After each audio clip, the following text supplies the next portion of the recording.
Pitch to Sheets in the air, deep to right field. He has done it again. Gavin Sheets, the hottest bat on planet Earth. A 2-run home run, and the Padres have added on. It's 4-0 in the sixth.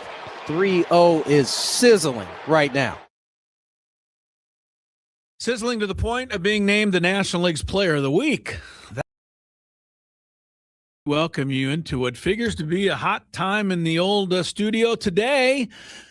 Gwynn and Chris getting rolling here on a Monday on 97.3 The Fan. Chris Ello, Matt Scraby together in the Odyssey Palace studios here, run by our friends at Bill Howe, where we know how. Tony Gwynn Jr. is down at Petco Park, where he and the Padres hope they know how to beat the Dodgers. It feels a little like baseball's version of Christmas morning. I mean, we've been waiting 47 games to finally play the hated rivals to the north, and here it is, game one of the season series. And Tony Gwynn Jr. comes at a pretty fun time. A, the Padres are playing well. B, the two teams are separated by only a half game in the standings, so first place is on the line. Something has to give. Something, that's right. One of those cliche sayings there. You know what's going to give, too, Tony, is it going to be us, because if the Padres win tonight, all day tomorrow, we're going to be planning a parade. And if we lose tonight, you know, the season will be going down the tubes. The overreactions are going to be ridiculous. Yes, no, I choose not to participate in those emotions in May. And so I will leave that to everyone else. Yeah. But yeah, you're probably right. There will be we will be ready to get ring sizes if the Padres somehow, win 2 or 3. If they lose 2 or 3, the sky will most certainly be falling to the ground. So, yeah, it's just going to be how it goes. But either way, it should be a very fun 3 games. I think the Padres are probably in the best place they could be coming into this series, given the way they played the last 3 games. I'm not even going to get into the other games before that, because what was impressive about the last 3 was that it came against as good a pitching as you're going to run into in the American League, and they answered the call. Yeah, all they 3 did. games. Yeah, they did, especially the last 2 games. I mean, Logan Gilbert and George Kirby are 2 of the top right-handers in baseball, at least in the, like you said, the American League. And Padres were able to, what did they score? 15 runs the last 2 games. But a lot of it was courtesy of the guy we just talked about, Gavin Sheets. And I don't think we can go too far, just extolling his virtues right now. I was glad to see, he gets the honor. The National League did name him the Player of the Week today. I guess they would, Tony, when he has a .625 batting average, a .1438 slug, and by the way, how about a 2177 OPS? That's you don't hear of that. Even over a 7-day span, he had 4 home runs last week, and it seemed like every single one of them was almost bigger than the last one. The game he wins in Milwaukee. Yesterday is 2 home runs, by and large win that game. Hit another big home run over the weekend. You said it on the broadcast, 3-0 is locked in. And I don't want to say it couldn't happen to a nicer guy, but it couldn't happen to a lot nicer guy, because he's been right there, from the moment he came to San Diego. I think he's been just a real good fit here. And now he's beyond just a contributor. He's kind of carrying the load right now. Yeah, 3 for 3 in yesterday's ball game, in which George Kirby started. Right. He goes 1 for 2 with a homer in a start. Logan Gilbert was the guy leading the way. Emerson Hancock, who basically shoved it down our throat for the start here against the Padres before we came back against their bullpen. He goes 2 for 3 in a start there. And really where the Padres didn't necessarily play all that great in Milwaukee, Kyle Harrison, he was one of the guys who had a knock that day. He was 1 for 3 in that game. And we can go down the list. Mizorowski, who nobody virtually touched except for Gavin. He had the single off of him, and then went deep to win that game later on. And so, he has been dialed in, not just on the at bats where he's getting hits, but if you just watch his at bats, he's not chasing anything. He's putting himself in these counts where they got to kind of throw it in that box. And unlike, I feel like some of the big hitters in our lineup that are struggling a little bit, when he gets his pitch, he is not missing it. Yeah, for sure. And we're going to talk about those struggling hitters as well. It's kind of hard to ignore, the elephant in the room, but right now I'm just going to feel good about what we're seeing. And, Gavin Sheets is only the tip of the iceberg. We're going to talk more about Gavin later in the Big Five. And, from day one, when we met this guy in spring training last year and we didn't know he was going to make the team, to all of a sudden, being just the center of everything right now. But he's not alone. I didn't even need to watch the game on Saturday to know that Nick Castellanos hit a big home run, because the minute that ball left the ballpark, Tony, my phone list went beep, beep, beep, bleep, bleep, bleep. I usually have your back on this stuff, huh? but you went heavy in the paint way too early. I did. Yeah. I did, and I'm admitting it. And look, it takes somebody to know when they're wrong.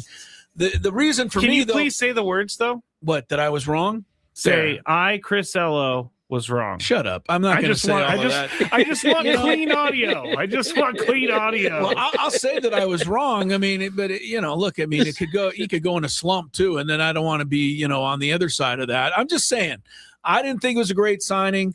It looked like I was going to be right, but right now I'm wrong. And I recognize when I'm wrong, because I'm wrong often, Tony. So this isn't anything new for me, but the thing with Castellanos is without question, and the numbers back it up. He doesn't really do hardly anything when he comes up with the bases empty.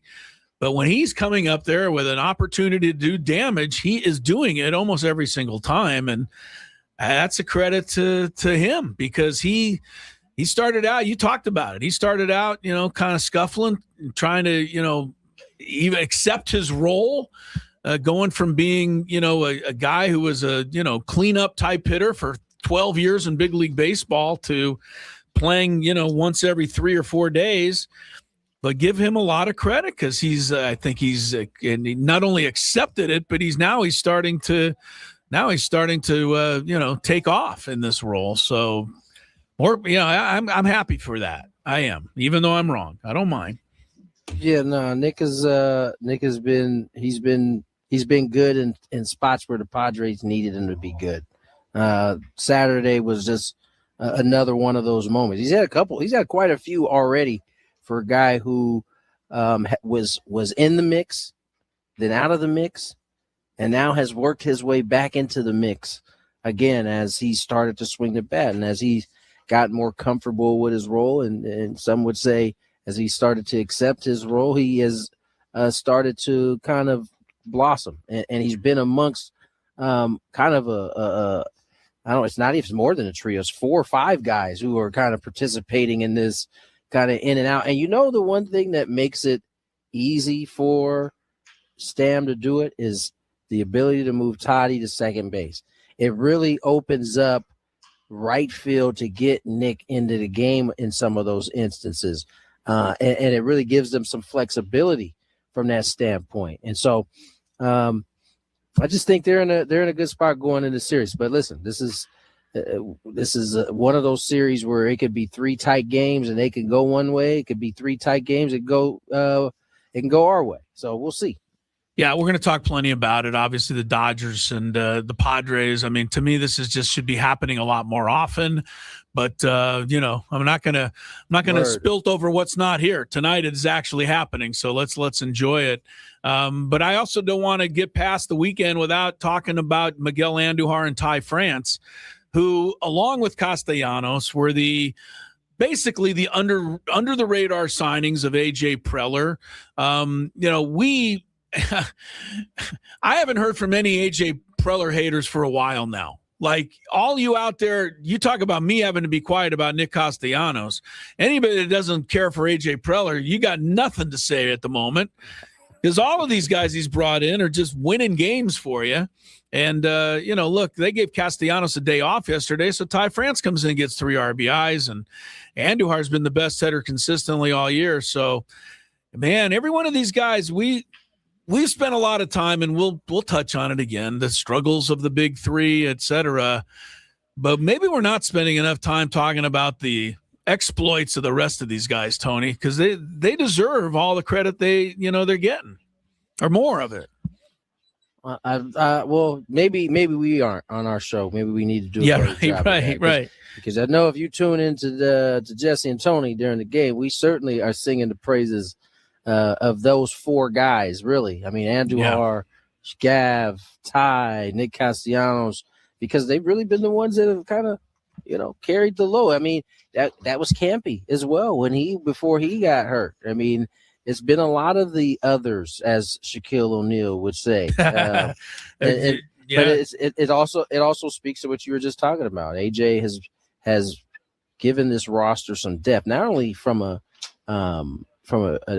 position player standpoint, but just think of the injuries they've had on the pitching side, and they've been able to weather it because there's been seemingly one after another pitcher that the Padres had down under or getting healthy that has popped up and been able to give the Padres some innings. Yeah, I think AJ signed this guy Giolito too, and all he did was come out there and 5 innings, 1 hit yesterday. If there's someone's going to be wrong about something, it's probably me telling everyone to temper expectations for Lucas Giolito because he looked pretty good yesterday. No, bro, listen, don't do that because here's why. We know that Griffin Cannon also looked good his first time out. Okay. Eventually, one of those clunkers does end up happening when you're coming off of not. But it might be different for him because he pitched last year. It wasn't, he didn't miss significant time. Padres sweep the Mariners for the second time this year. Go figure. Once all we had to do was say that the stupid Vetter Cup is stupid, and now we can win it without any problem. Peacock went into a whole thing about the Vetter Cup. Yeah, when the Vetter Cup. What's funny? What's funny is that I'm doing a game and we're getting the Peacock feed. You see Jake Peavy playing a guitar and you're like, what? As we were playing. I saw that too. And then Peavy had the guiar in his hand. I was like, I guess they didn't get the memo. The worst part about it was they kept showing who was in the dugout yesterday reporting Anthony Rizzo. They kept showing Anthony Rizzo as a Cub with Eddie Vedder in Cubs gear. It's like it's right there in front of us. The picture of Rizzo and Eddie Vedder. Yeah. It's like it's right there. Right. That's why they're not rivals. Well, they still have to make room somewhere in the office for the Cup because it's got to be sent back. From it's coming our way now. It's coming our way, man. 6 straight over Seattle. And now the Dodgers, and we're excited to have them here. We're excited to have you here with Matt Snyder, CBS Sports, among our guests and everything going on today. Gwynn and Chris, this is a good day. We also I want to tell you, I haven't told you yet, before I go to the first break, though, we have 2 tickets we are going to give away to Wednesday's Dodger-Padre game. So of all days, don't go anywhere. You'll have a chance to win those coming up on 97.3 The Fan. In Claremont, traffic on Balboa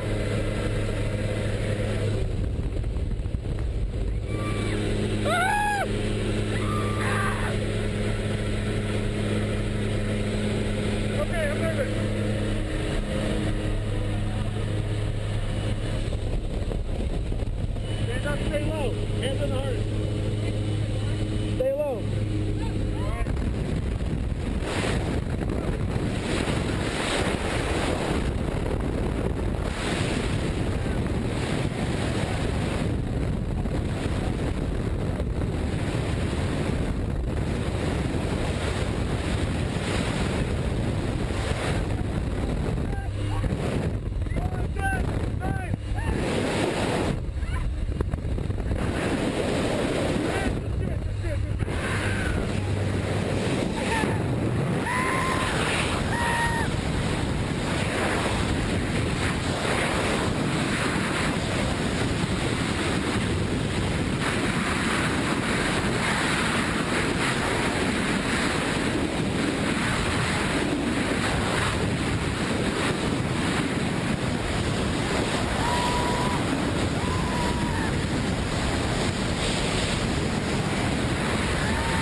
Oh, you idiot. Typical tandem student right there. I tried. I wrecked your Good job, buddy. Fun, huh? You need help with anything?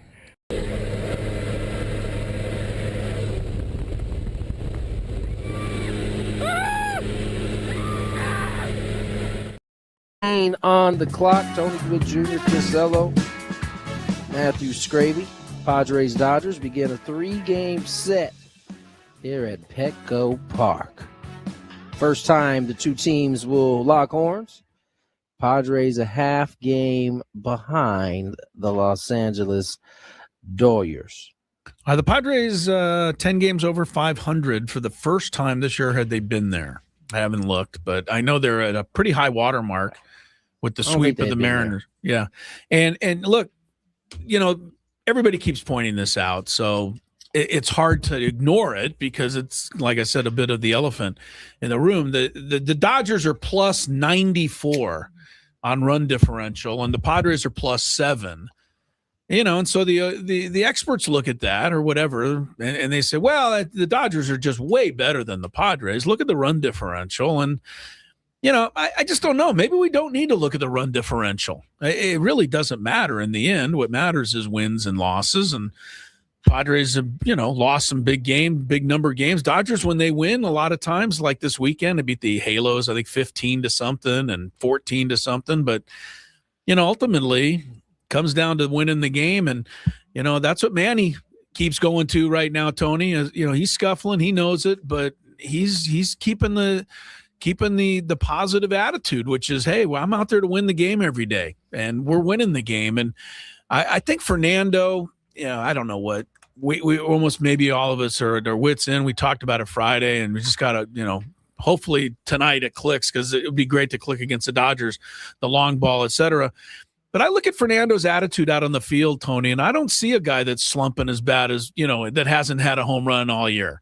I see a guy that's playing his butt off and playing with a lot of, spirit and cheering his teammates on and being that kind of a player. And I don't think Jackson Merrill is letting up anything, even though he's not hitting the way he'd like.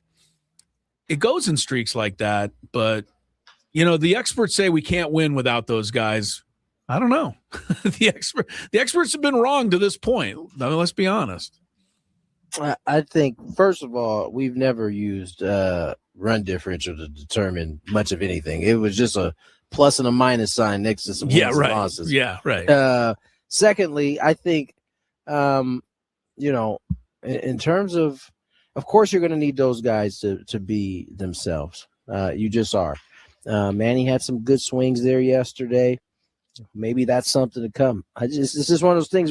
We can be at our wits' end all we want. At the end of the day, when he gets right, he'll get right. And you just hope that it'll happen sooner rather than later. It's just what it is. I mean, I think the offense has done a nice job of picking up the pieces or just doing whatever it took to win.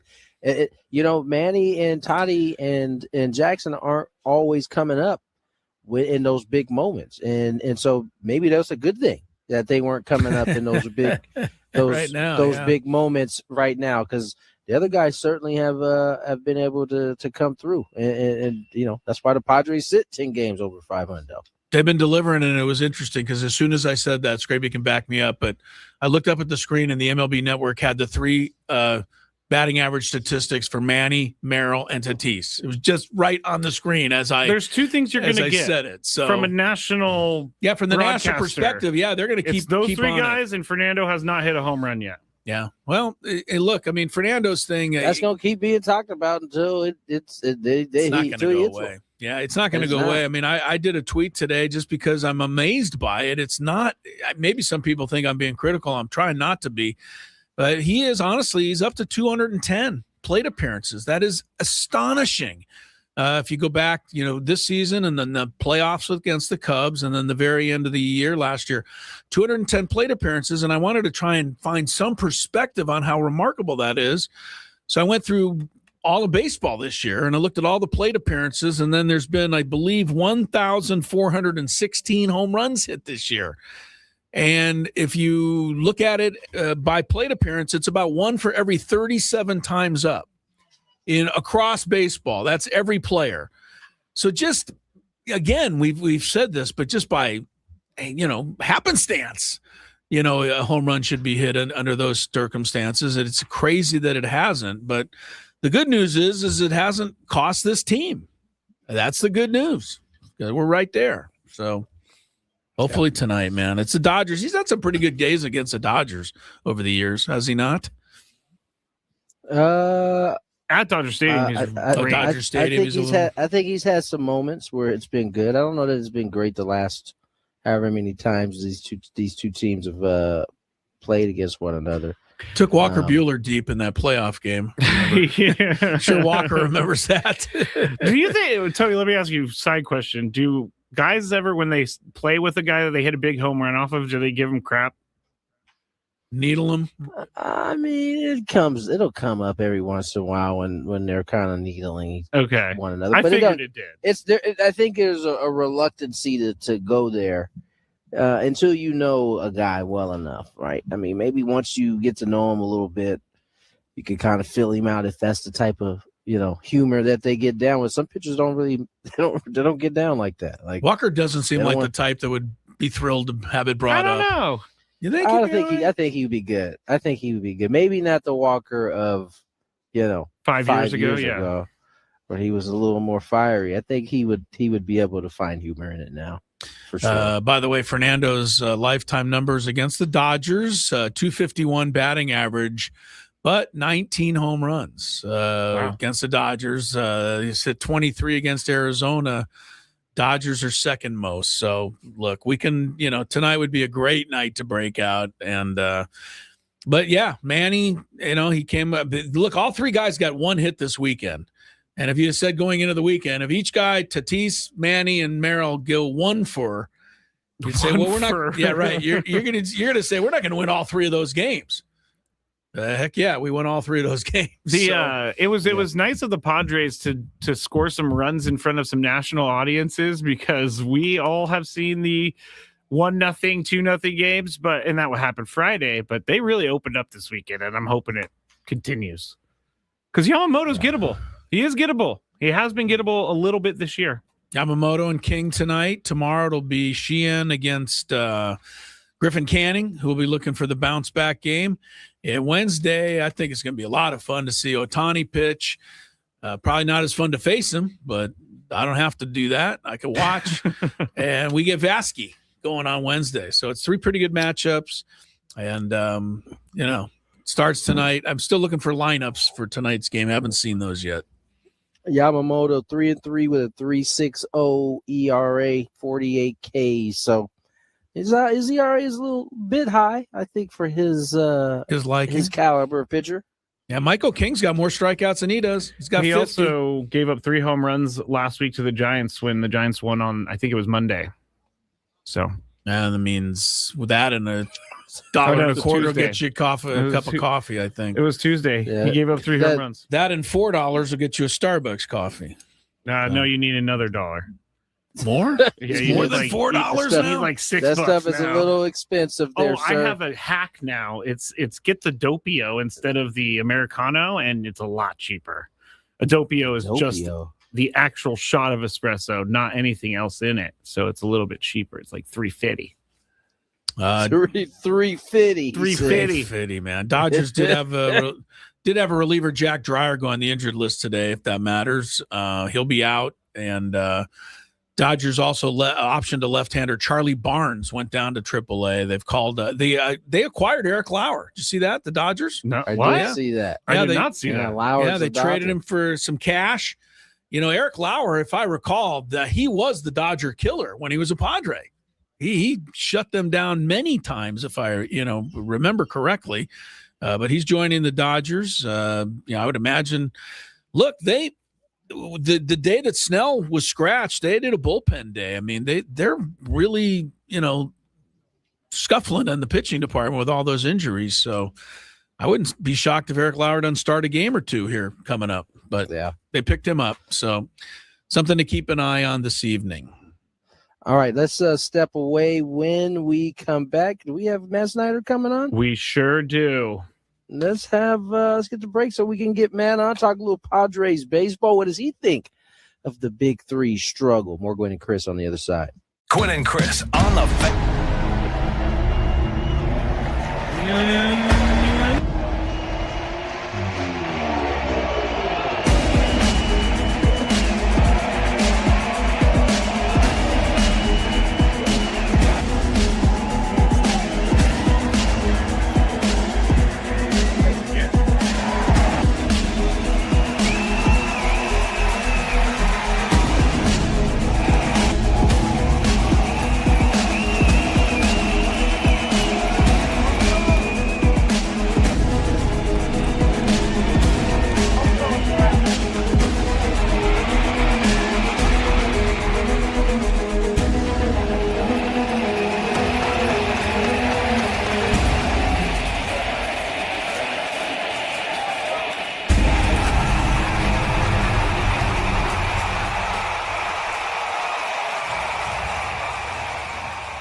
Little Monday Night Baseball.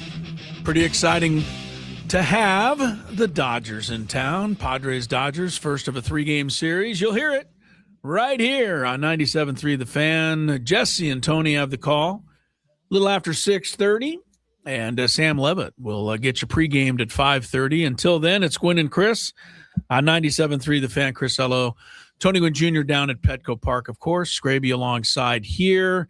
And Matt Snyder from CBS Sports has got a bunch of baseball stuff, of course, up on that website. If you want to get tuned into baseball, make sure that you got CBS Sports baseball page bookmarked there. I do actually go there. They have some good writers. They have Matt. They have RJ Anderson. They have a couple other guys. Yeah, Matt's great, and we're looking forward to have him on here in a few moments. Couple of quick thoughts. Tony, I'm sure you did not watch the end of the PGA Championships yesterday. I did not. Yeah, you didn't miss much. Scraby, give me the name of the winner. Aaron Rye. Yeah, an Englishman. Yes. First Englishman to win this tournament in over 100 years. Really? Yeah, it was 1919. Wow. I remember the guy who won. He and I went out to dinner after. You guys hung out? I took him out after he won it. Did he pay because he just won the PGA Championship? Yes, but it was my horse and buggy that carried us over to the dinners. Whoever that was, he bought and you flew. Yeah, right. Aaron Rye Horse and buggy. Yeah, but he won it pretty comfortably. I think it was in it by 3-4 shots in the end. Yeah, and he made an incredible putt on 17 to wrap it up. It was about, what was that, 100-footer? It had to be close to 100 feet. It was all the way across this huge green. And he buried it? Oh, yeah. Just right in the middle. And it was one of those things where you're like, okay, he was meant to win this thing. Like this could have been this was a 3-putt waiting to happen. Instead, it was a 1-putt. But I wasn't necessarily rooting for him to win. But being as the big names that were chasing him were John Rahm and Rory McIlroy, I was just assume him win because I didn't really want to see either of those guys. And of course, Scraby, sorry, but your guy Rory got into it with a fan again yesterday. What's he doing? I wanted to bring this up with Come you on, later, Rory. but We're bringing it up for a minute now. I mean, stop doing that. Just you defend him. Here's what he gets a lot of crazy things yelled at him during the Ryder Cup, and he said that's fine. Can I ask you a question? Yes. Why do you think that is? That he gets stuff yelled at him? Yeah, why do you think? Listen to Tony here. Listen to what Uncle is Tony it about? here. I don't know because I like him and I'm an American. What is it about? Tony's going to explain it to Rory? you. What is it about Rory that he's the only one that gets this, right? There's a couple other guys, but tell him Rory why, is Tony. the biggest one. He gets it the worst. Right. Why do you think he gets it the worst, Greg? I think you're going to say because he's a jerk, but I honestly think nope. I don't know. I don't know. I don't think it's because he's a jerk. What do you think it is, Chris? I think it's because he's the one who reacts the most to all of it. I think that's exactly. But John Rahm does the same thing. Yeah, but if you say something to Rory, you're really likely to get a response. John Rahm is going to throw clubs. You don't waste your time yelling at other guys because they just don't pay any attention. They don't to engage. You. They don't engage. Here's his main thing. Here's Rory's main thing. I saw this all. I watched him talk about it. He said it's fine to yell things at him, but there's a certain part where it goes over the line. Okay. By the way, that's wild. It's fine for him to yell things at us. Like it's just no. I'm not saying Rory. I'm saying it's fine for the fans to yell at him. But all the reports yesterday was somebody yelled USA, USA. Had nothing to do with the tournament. There wasn't even a United States guy in the tournament. What did he say? Shut up. Whatever he did, he engaged, and he wouldn't say what he said. Just don't do it. Yeah, you shouldn't engage. Yeah. That's it. It's like PCA. PCA over the weekend got into it with a couple fans. Just don't engage, and you're fine. And Tony's right. He's gotta know that a camera is on him at all times. For sure. And I can't defend him really. PCA is another guy. The fans pick on him and say something to him because they know he may say something back. And he did yesterday, and he looks kind of like an idiot. But we'll get more about that from Matt Snyder in a minute. So anyway, the PGA is in the books. Did Rahm finish second? I guess the surprise was that Scheffler faded off there on the final round, but Anyway, that was the big golf yesterday. We got a couple of good playoff games tonight, too, real quick, Tony, to touch on. NBA Game 1, Spurs and Thunder, with SGA winning the MVP award, although I don't think they've officially announced it. No, it's reported. We all know that he's going to win it. And there's a good Game 7 in the NHL tonight. Buffalo hosting Montreal. All right, let's get to baseball. Matt Snyder's our guy for sure. And Matt, I see where you were busy extolling the virtues of the Phillies over the weekend, as well you should have, with Don Mattingly taking over there. I just want to make sure you're aware, over here on the West Coast, we got Dodgers Padres tonight. Are you invested? No, I haven't heard of that. No, of course. Look, there's some good series right now. I mean, you've got Brewers Cubs, Blue Jays Yankees, but yeah, obviously I think Dodgers Padres is the best one right now. I mean, Cubs and Brewers is right there. Yeah. Those are both like battles for first place. Still relatively early in the season, but Memorial Day's right around the corner, so we're getting into the nitty-gritty here. Matt, obviously both teams coming in, they're neck and neck. Padres a half game behind the Dodgers. We'll get to the Padres in a sec, but what have you seen from the Dodgers here of late? They seem like they're kind of fighting off some injuries that are starting to pop up on them. Their rotation's a little bit nicked up right now.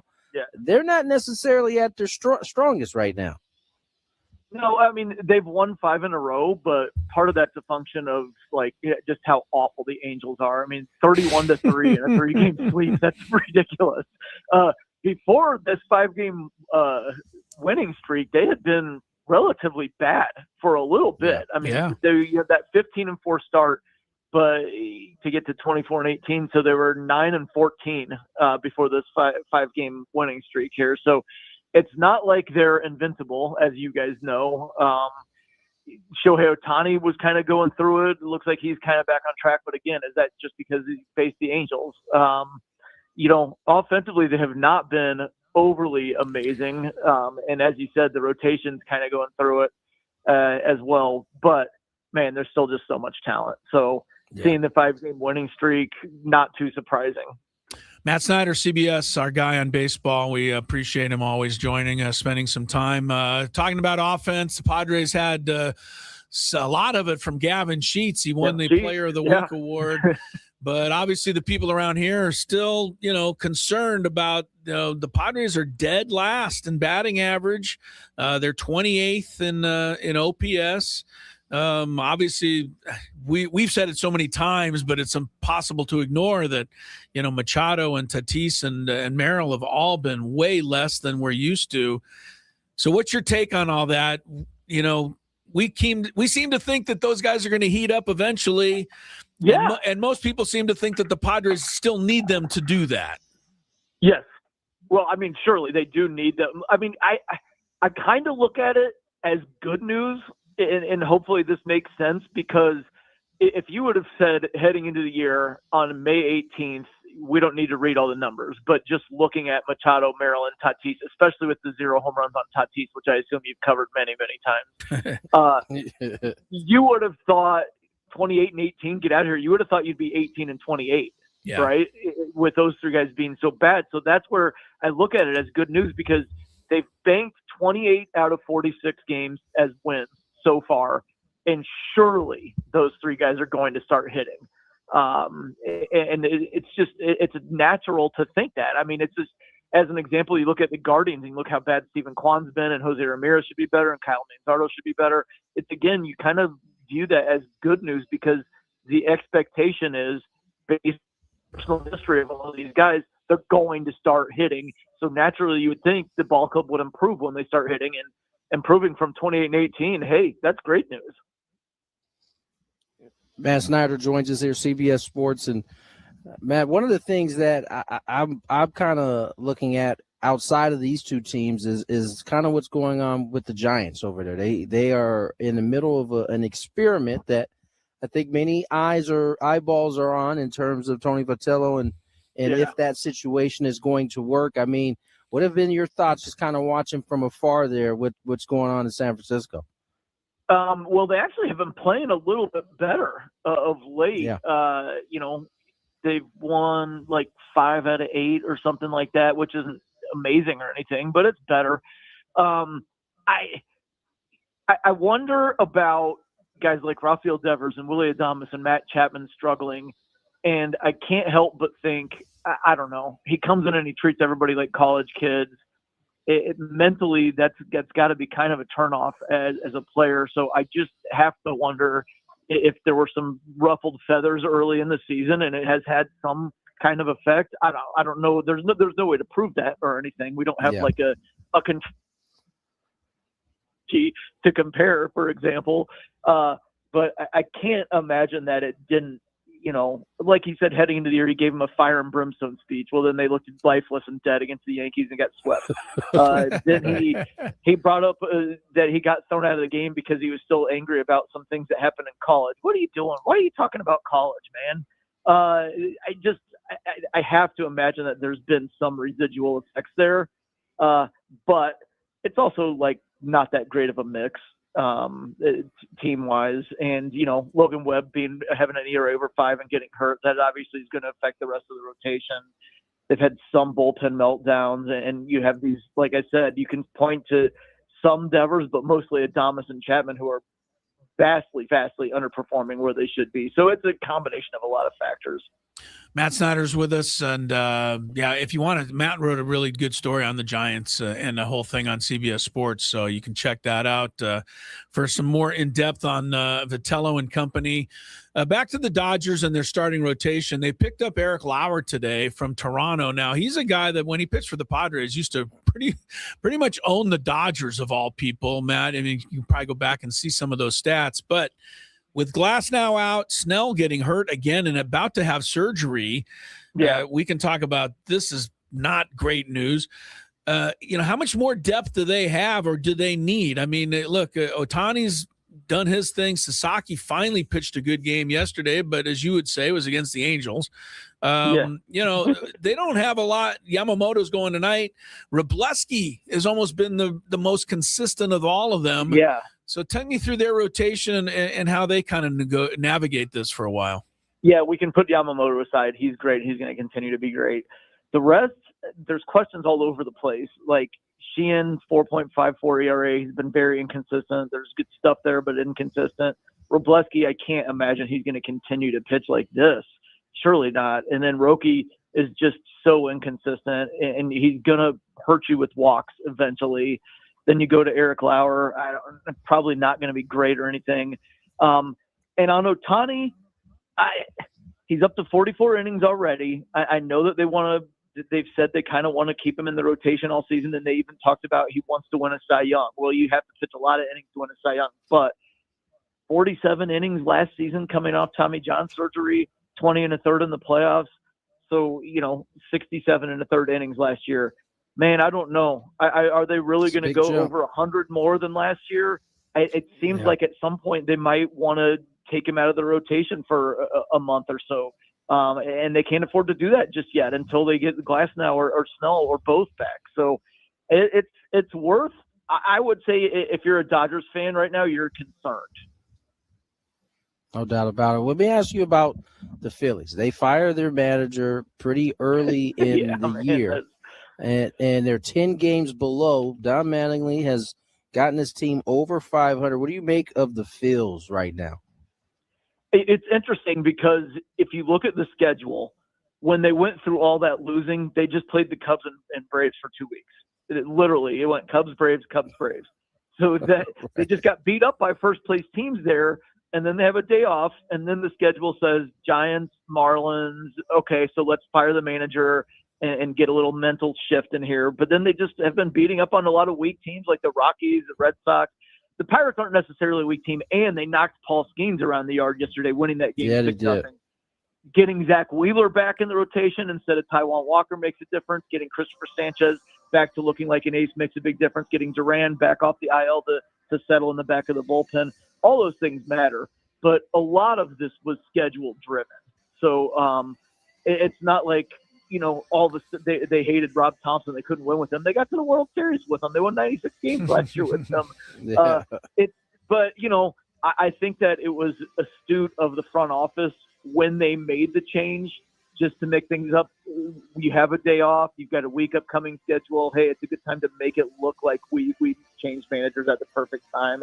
And hey, if they do believe it, I always like to go back to the Crash Davis quote in Bull Durham where he says, like, if you think that's why you're winning, then you are.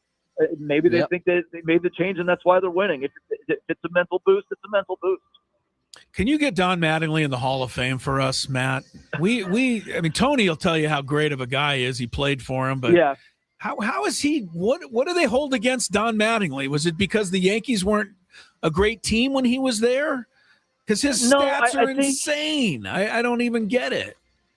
I think that his back issues ruining the second part of his career prevented him from racking up the counting stats. Like, if you think about a first baseman, 222 home runs, that's not that much.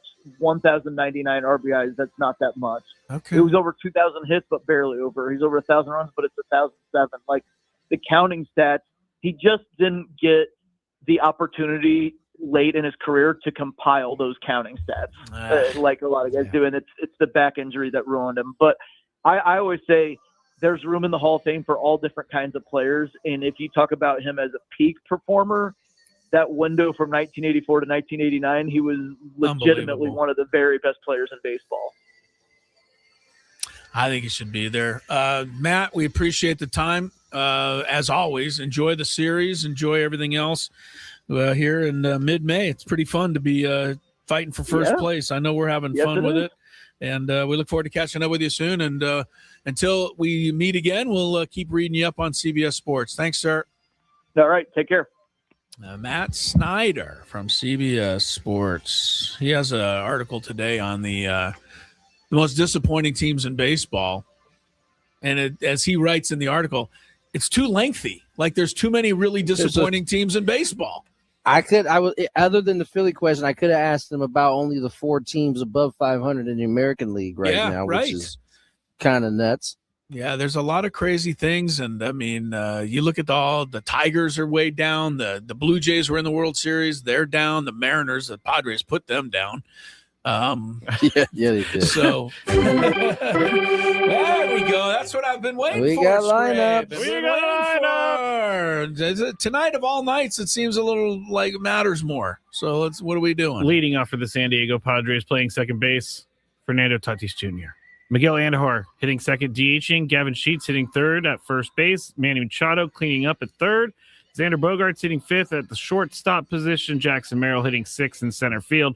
Nick Castellanos batting seventh in right field. Ramon Laureano left field batting eighth. And Rodolfo Duran is going to be catching for Michael King. Congratulations to him, by the way, for getting his first career major league hit. Also, home run at the same time. Should have been his first career major league hitter. What was that? He was doing you. That was I was excited for the guy. I mean, you can't start a career any better than getting your first major league hit as a home run. Come on. That's like what you dream about. It's cold out here right now, and I don't know where this is coming from. It's raining out here right now. Wow, it's raining really hard. This is being cool here on the Entercom Empire. So if you're sitting out there, what? Are you saying I got like a little sports yuck voice going on? Is that what you're saying? A little bit of the yuck thing happening. Congratulations to Rodolfo Duran for his first home run. Yeah, exactly. Yeah. Thanks, Chet. Chet. That is a Chet. Yeah.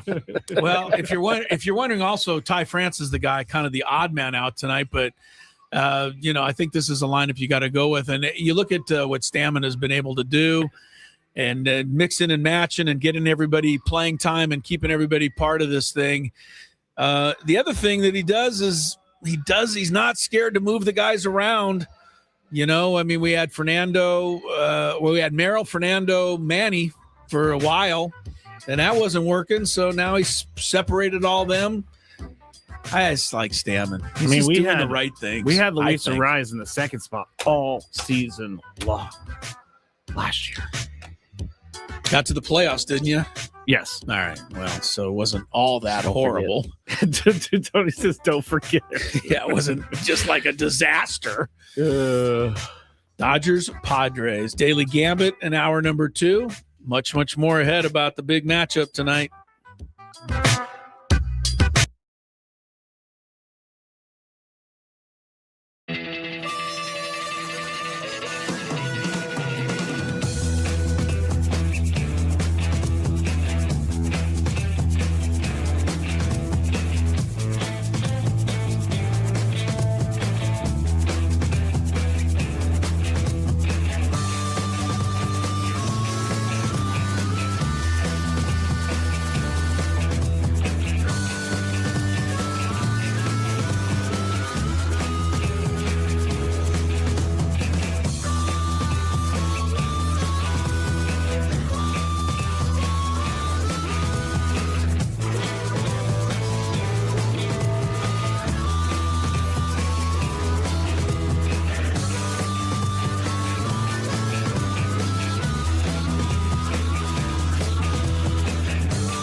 Chris, hello. Yeah, we're here in Cooperstown for 97.3 The Fan. So excited, the induction weekend for the great Trevor Hoffman. What a class he's going in with, too. Let's take a look. Of course, Alan Trammell from Kearney High School in San Diego. And then, of course, the Detroit Tigers, great shortstop. Jack Morris in a Tiger uniform there, but I always remember him pitching that 1-0 shutout in Game 7 of the 1991 World Series for the Minnesota Twins. Maybe the greatest postseason pitching performance of all time. Chipper Jones, Padre fans remember him. Every fan of a National League team remembers him because he would come in and do damage to that team. Only the second number 1 overall pick in the Major League Draft, Chipper Jones, to be inducted into the Hall of Fame. The other is Ken Griffey Jr. Vladimir Guerrero. Never met a pitch he couldn't swing at. And powerhouse hitter for the Expos and then, of course, the Angels at the end of his career. Jim Thome, over 600 home runs, mostly with the Cleveland Indians. And then, oh, yeah, the guy down here on the end who used to get all these guys out all the time, Trevor Hoffman, the greatest Padre reliever of them all.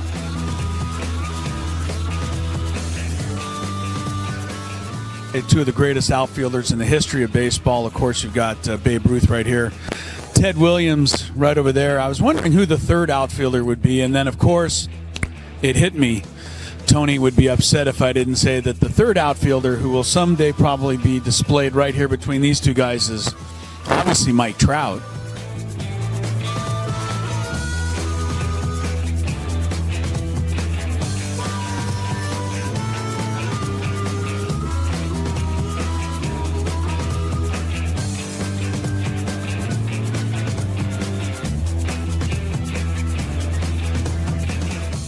And this is the San Diego Padres locker room here in Cooperstown. Obviously a couple of jerseys there and hats, gloves, all-star stuff. I think the most interesting thing in this entire display, though, especially this weekend, is a picture in the top corner of Angus Young. He's the guitarist for AC/DC, wearing a Trevor Hoffman uniform, obviously playing Hell's Bells. I know that Trevor went to many AC/DC concerts and was honored by sitting in the front row to watch AC/DC play Hell's Bells in his honor. But there's a picture of Angus Young playing Hell's Bells for Trevor Hoffman, wearing the 51 jersey right there.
Chris, hello. Yeah, we're here in Cooperstown for 97.3 The Fan. So excited, the induction weekend for the great Trevor Hoffman. What a class he's going in with, too. Let's take a look. Of course, Alan Trammell from Kearney High School in San Diego. And then, of course, the Detroit Tigers, great shortstop. Jack Morris in a Tiger uniform there, but I always remember him pitching that 1-0 shutout in Game 7 of the 1991. First major league hit for Rodolfo Duran, and it's a 2-run homer into the Padre bullpen in Seattle. That was money, and the Padres would go on to win that game. Rodolfo gave another one a ride, but he was robbed by Julio Rodriguez. This time Julio didn't pretend like he didn't have the ball. He just laid there for a second. I thought he was injured. I didn't know if he had it or not. as if the wall knocked him out or something. Well, he definitely was putting some hot sauce on that whole nice catch thing. I think they should be ordered to react when they catch the ball. Ordered to react? Have some sort of reaction.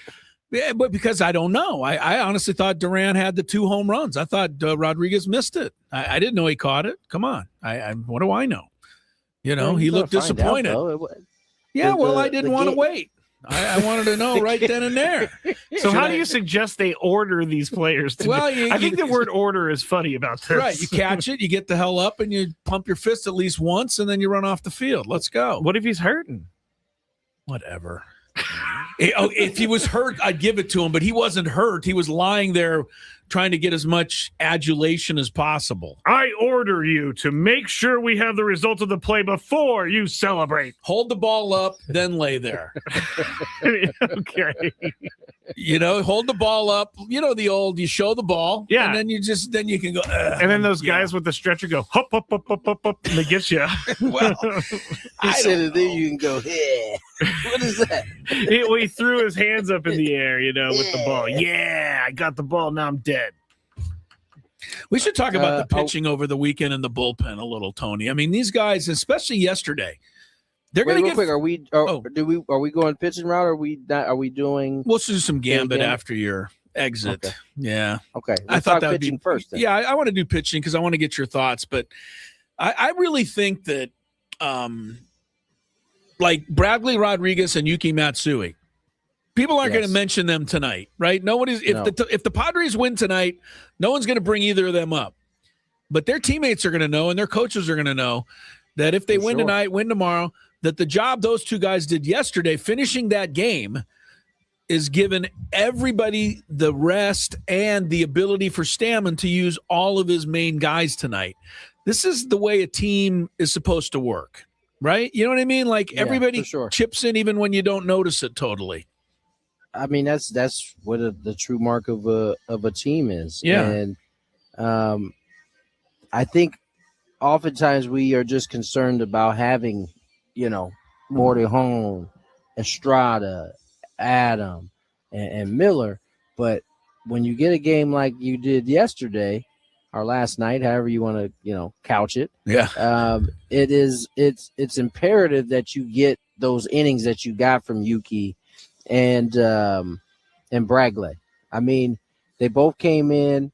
They both were able to prevent Stan from having to go back to the bullpen to finish the game with any of their guys. Yep. So for Mason, he ended up getting 2 days off because Estrada closed out the night before for him. And so I just think oftentimes we're always thinking about the high leverage innings. Games, and rightfully so, because the Padres have played in so many more of those. But when they get these opportunities and you can buy a day for your main guys at the back end over the course of 162, that makes, nights when Stam has to go to Mason for a 4-out, 5-out save a little bit easier to swallow when you can sneak these type of games in. Yeah, that was big yesterday because I felt as soon as Giolito left that game, it was 7-0 actually when he exited. But the bases are loaded. There's nobody out. And I'm thinking, how are we going to get through these 4 innings? And if we can we do it without having to bring in, all the big guns? And he would have brought him in if he needed to win the game, but you didn't have to. So now tonight you got Morejon ready. You got Estrada ready. You got Jason Adam ready. And you got Mason Miller ready. And you're pitching Michael King on top of that. So you have to feel pretty good about your chances. But that is how, to me, everybody contributes. Everybody's a part of what you're doing. And, Craig Stammen's, it's a little early to call the guy a master at it, but he has kept everybody's hand in this thing, Tony. And that, I believe that's why these guys are himself. Yeah. Go ahead. I mean, just think. Yeah. I said he is a former reliever himself, so there's obviously a feel there. He's had the opportunity to kind of sit up here where we're at and kind of go through these scenarios. And so now, along with Ruben, kind of side by side, he's handled it great. I mean, the night before that, it was Peralta for an inning, Adam for an inning. Jacob struggled in his appearance, but Mortenhon and Estrada kind of finished Saturday off. Yesterday or Friday, you had to go to your big guys, Mortenhon, Adam Miller. And so they were already kind of toasted. And so they had to yesterday was huge because they've all got to sit down. Matsui, Rodriguez, certainly capable relievers, able to finish it off. And, that's why they have a deep bullpen. Yeah, and pretty good hitting ground running by Lucas Giolito, I would say. To say the least. Yeah, yes. I mean, you got a good look at it from there. I mean, on television, I really like the sink on that sinker. I mean, that thing was dropping off the table. He's obviously got, pretty Change good up. command with Yeah. the change. I'm sorry, the change up. But he's got the fastball. He's going to probably get the velo up as he goes. But everybody talks about the velo. Okay, great. You put the velo down the middle of the plate, these big league hitters are going to hit it. He was putting the ball in the corners all day yesterday. He had them reaching. How many guys popped out to third base yesterday? It seemed like a very common out yesterday. And that just tells me you're not having a very good swing. And if you're hitting a lazy pop up to the third baseman. And yeah, Miguel got some work in at third base. Got a little work, yesterday. yeah. It was just a good performance. I mean, you could tell he was still knocking some rust off. And listen, that rust, as I said, can pop up at any given point in these next couple of starts. He hasn't had a regular, build up. He hasn't had a regular spring training. They used those games down in the minor league as his spring training, and it's just different here. And so to see him navigate it yesterday and really throw a heck of a ball game, certainly encouraging for sure. One thing about the Dodgers that we need to, throw out there is that they have had the Padres number for quite a while. Especially in the regular season. And I went back and I was looking at some of this. They've even had more control over this than I thought. They've won 64% of the games since your 2010 season, Tony. That's a long stretch where they've kind of, been in command of this thing. And they've won the season series 14 of the last 15 years. I'd forgotten that when the Padres won the season series 2 years ago, that broke a 13-year streak like that. So the fact of the matter is we're going to blow it out of proportion, whatever happens this week.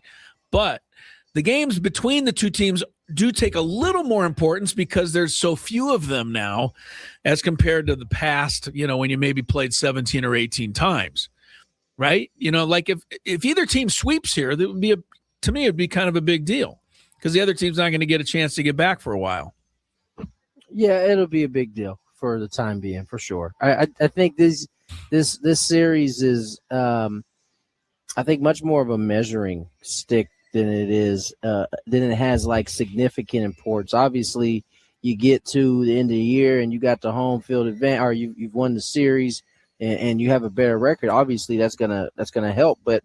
I look at this for the Padres. This is where you get to see where you're at. You get to kind of measure yourself against, the two-time world champ. That's what still got to remember. I think that kind of slips by. This is a team that has won back-to-back World Series, and so whatever you think it is going to be, it's going to be that. It's probably going to be that much tougher when these guys take the field tonight. Scraby, do we need to? Oh my God! Stop everything. I was mesmerized by Aaron Rodgers practicing. Aaron Rodgers, in May. like ESPN is breaking into programming because Aaron Rodgers is running around at Steelers camp. So what? So what? This is the first time he's been at a camp in May in like just 15 years. I just want to stop looking at any Aaron Rodgers news. So now I totally forgot my train of thought. But you're going to say something to me. I was. Do we need to, with the Padres playing the Dodgers tonight, tell all the people out there to behave yourself. Don't do stupid stuff. Yes, we do. We really kind of got to do it. There's going to be people there. They're going to be wearing blue, right? They're going to wear their blue hats, their blue jerseys, their what? Just look over at them and feel sorry for them. But you stop dealing with all of this stuff. And, we're not better. You're not better than them because the Padres win. They're not better than you because the Dodgers win.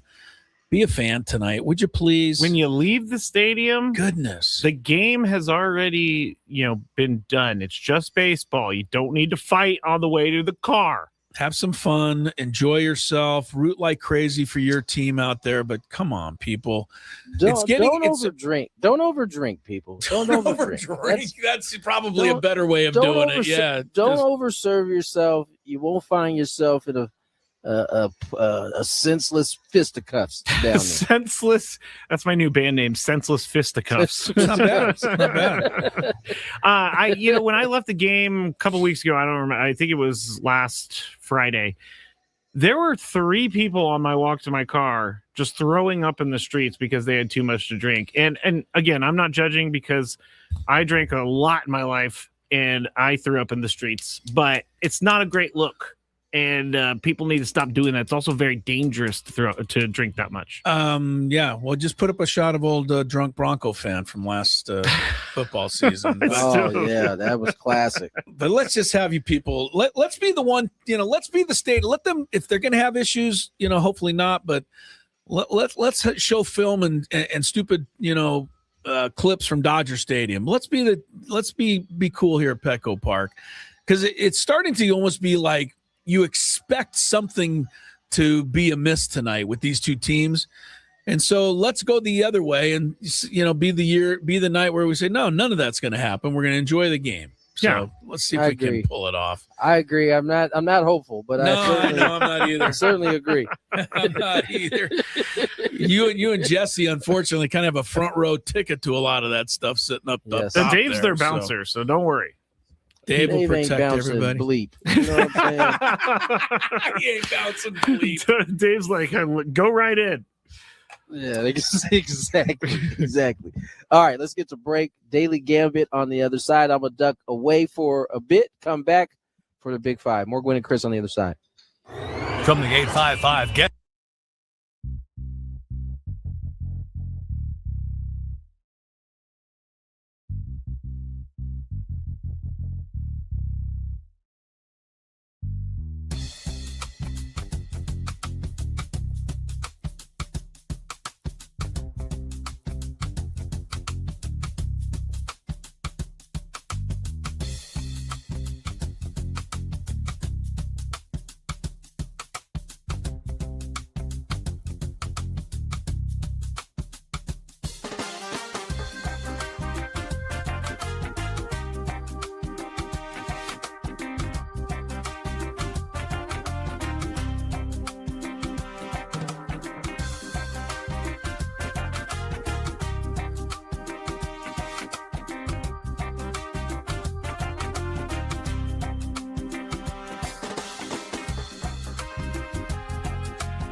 Scraby told you earlier, Tatis, Andujar, DH. Sheets, Machado, Bogarts, Merrill, Castellanos, Laureano, Duran, Rodolfo, Duran, catching. Batting Duran, ninth for the Padres. Rodolfo. Yeah, Duran. Dodgers, some guy named Otani, Betts, Freeman, Tucker, Will Smith, Max Muncy, another one of our favorites, Andy Pages. I mean, that is kind of sad how the Dodgers can bat Pages 7th. That is insane. How about batting Teoscar Hernandez 8th? And then Hai-Song Kim is their number 9 hitter. Whatever happened to Tommy Edman? He's been hurt and probably will be hurt all year. What happened? I don't recall exactly, but I have not. Don't know that they're expecting him back anytime soon. Actually, that's unfortunate. While you look that up, Scrabe, let's get to some daily gambit. We got some good games tonight. Do you like money? I think about money a lot. Do you like money without doing anything? Winning. Do you want to make money while watching sports? I think Washington is immortal luck. Washington! Woohoo! If you answered yes, this is your segment. Just don't blame us when you lose. Nothing is ever your fault. It's your game. Take it.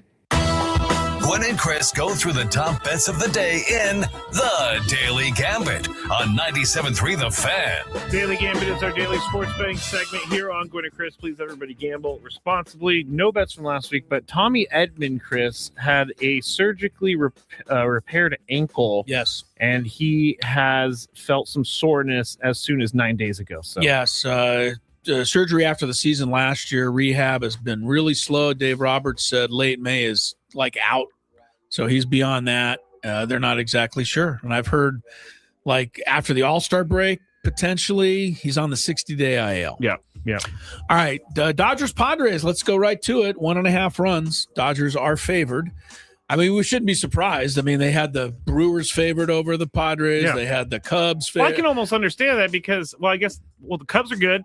Brewers are at home. I can understand that. But when we were home a couple weeks ago, I forgot who it was. We were underdog every night. And we're underdog again at home with Michael King and Yamamoto, and I'm going with Michael King. I'm going to take the Padres. I get a 1.5, so I might as well do it. One of the best pitched games I have seen in person was a Michael King, Tyler Glasnow Dodgers tilt a couple years ago. And Michael King got the best of the Dodgers that night. I think he had 11 Ks, so I'm going to go Michael He's King. had some good games against the Dodgers, and I like the fact that the Padres bullpen is loaded for bear. They got everybody ready. 7 runs is the over-under tonight. Not many. Scraby, got 2 good starters. You got bullpens. You got Petco Park, even though it's May now. It's not as much marine layer. It's still there. I'm gonna go over. Still going to go over. Yeah, I say under. I see, we could win this one 2-1. Be fine with me. Cubs and Brewers playing for first place in the NL Central. The Cubs are at home. They're favored by 1.5 against the Brew Crew. Brewers going with Brandon Sproat. Unfortunate last name. It's just tough to deal. The whole time he was pitching against the Padres, I would think in high school someone was like, "Come here, Spro." Yeah, he probably took some heat. He also got his first win against the Padres. Yes, he did. Shota Imanaga for the Cubs tonight at Wrigley. I'm gonna take. Did you go for? Yeah, I'm gonna take the Brewers. I don't really. There's not much I love about the Brewers except for the fact they always seem to win games. That's what I see with the Brewers. Something they do. Win a lot. I'll take them. I'm going to take the Cubs at home. Going to go with the Cubs. Back to the Padres game here. Yamamoto -1 strikeout versus King. So Yamamoto -1 in the strikeout department against King. King actually has more strikeouts this year, 50-48. That means anything to you. Am I at first? You are. King me. King +1. I love, what pitch I really love that Michael King throws? Is it his sinker that moves like 12 feet horizontally? That's my second. Okay. favorite. My favorite one is when there's a left-handed batter up and he throws that inside lane changer. Oh, yeah. It goes right at the guy's shoulder. Yeah. And then the guy says, and it's going to hit me. Yeah, he and then it dives goes out of the way. right over the plate. I do like that pitch, too. You know who Maddox was the best I ever saw at that, but Michael King's pretty good. All right, here's one that I made up, but I think it's apropos. Combination tonight, Scraby. Tatis, Machado, and Merrill. Okay. Oh, the big three. All three. You get them all. Over, under 2.5 hits. Can the three of them get 3 hits tonight? Goodness. I mean, the three of them got 3 hits in 3 games over the weekend. No, they got, and all 3 were yesterday. They didn't get any Saturday. They didn't get any Friday. How long is this going to continue? Oh my! This is a really tough one. I know. It shouldn't be hits. It shouldn't be, but you know what? For the sake of putting good vibes in the world, I'm gonna say over. I'm gonna say under until they start hitting. God, it's been crazy. All right, let's go to the NBA. First game of the Western Conference Finals. SGA and the Floppers take on the San Antonio Spurs for the West title.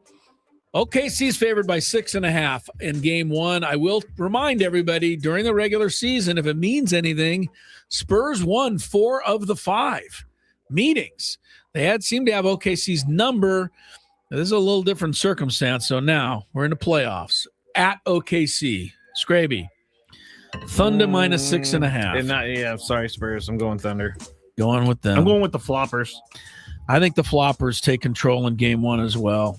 The Spurs, you can't play great in a Western Final until you've played in one, and they just haven't. No. And you watch the Spurs; they kind of struggled early in the last series. They've got great talent. It's kind of like in sports. We've talked about it before. Sometimes you have to lose the biggest games to people win. Expect the OKC to win. How about this? 221.5 points. So we're looking at a 112 to 110. I'm gonna say under. It's playoffs. Usually you're a little tighter. I'm gonna say over, and SGA shoots 30 free throws. Well, that's the next bet. Really? Over under SGA 9.5 free throw attempts. 9.5. I mean, putting the joke 10 aside, to win the bet. Let me go look at his last couple he games. averages about 10 a game, so that's a normal average for him getting to the free throw line. We got a second. Let me look. You want to do research on this do some game logs. All right. Let's go. Last game he played, he shot 15, then 7, 9, and then only 3. He had a 3. That's the oddity, though. I feel like Wemby's going to be all out of sorts. I'm going to say over. Well, Wemby shouldn't be fouling him. If Wemby's fouling him, they got a lot of problems. I'm going to say over, too. Guy you can say he annoys me to no end, but the facts are the facts. He does get to the free throw line all night. All right, one hockey game tonight. It's a game 7. I love game 7 in the NHL. I mean, both teams are going to bring it. It'll be Montreal at Buffalo. Buffalo took game 6 the other night, 8-3. Oh, yeah, they whomped them pretty good. But it's 3-3. It's down to game 7, and I'm first, I think. Yes, I had to take Montreal here. This game's going to probably go to overtime or be a 1-goal. Wait, game. who's the Buffalo's favored by 1.5? Okay, so I got to take Montreal just because I'm getting the 1.5. I see overtime tonight, or 3-2 type of thing. I'll go Buffalo. You're going to go with the Sabres, yes. And head coach Lindy Ruff, former captain of the Gulls back in the day. You have to, Lindy. That's a great hockey Lindy name. Ruff, man, he's a good guy. Good guy. He's getting up there in years, though. He was kind of an older captain when he was here. Let me see, Lindy Ruff. I bet he's 64, 5, 6, 7. You just hit it, 66. Yeah. He's got enough hair to be 86. He's running out of hair up there. That's not a nice thing. I know. To say. I didn't mean it that. I didn't mean it that way. You can just tell he's worried his way through a few games over time. Yes, I can see right now. I'm looking at a picture. Lindy Ruff, just go bald, man. Call a picture of Lindy Ruff like as a player. Oh, I did. I saw that. He looks pretty mean. He was a good dude, good defenseman, played good, strong hockey. Yeah. The coach of Montreal, by the way, is a guy named Martin St. Louis, who was a very good centerman of his own day back in with Tampa Bay. There's also great names in hockey as well. What was that guy's once name? you learn how to pronounce them all, they're all good names. St. Louis? Martin St. Louis. It's spelled like St. Louis, but it obviously wasn't pronounced that way. There's no Robitaille? He was, no, it was, yeah. You would have called him Martin St. Louis. I would have been like, Martin St. Louis, this is a great name. It's a crazy name. All right, there we go with the Gambit. We'll see how things go on the board there. We're going to do some Padre pen pals when we come back. Got the big series. We got the Dodgers. We got the struggling Fernando. I mean, how much more can it go for Fernando? It can go. Apparently. I mean, 210 plate appearances. Not that anyone's counting, but I did today, and I just couldn't believe it's been that many. That's a lot. And the funny thing, we joked about this last week, but everybody out there, and you know who you are, you're everyone. Every time he comes to the plate now, you always go, this is it. He's going to hit a home run here. Oh, I do. Right. And when he does it, everyone's going to go, I knew it. And I'm going to say to you, yeah, what about the other 90 times you said that he was going to do it and he didn't do it? You know, it's funny because we've talked about this in the past that Fernando is a guy you do not get up to go to the bathroom or get a snack or something. And he still is for a completely different reason now. It's not because he's great. No. It's because he's struggling and you want him to be great. He's struggling so bad that you can't help but look. Yes. So it's hard to look away right now. All right. 210. Let's end it right there, Fernando. More Gwynn and Chris coming up. Ben and Wood.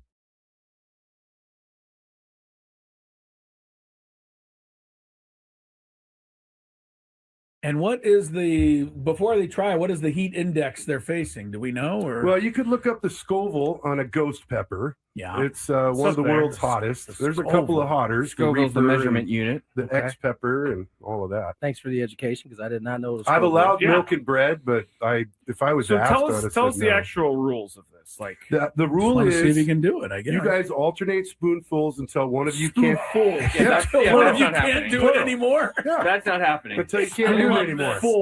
I will take and one. The winner, Scrady, has a jar of a couple of my jars. I think they both are winners if they pass this. The winners. Yeah, of course. There will be no back and forth. There will be one spoonful. Now, this is the one that he has right now. The 38, maybe. Okay. All right. No, this right here, I've been putting on some of my turkey burgers. Good stuff. This is hot. Okay. Right, we do it. Here we go. All right. Let's Adam's do it. ready. There, away he goes. He does have a full spoonful for those listening. I'm literally sweating watching him do this right now. That's a full spoon. All right. Sure. That is a full spoon. Down the hatch we go. All right. And man, he went the whole thing. He did not. He did not trickle that down the throat. He just hasn't reached for the milk yet. Scraby's coming over. When does the heat kick in? Oh, I knew it. When does the heat kick in? Wow. You better go, dude. There goes Scraby.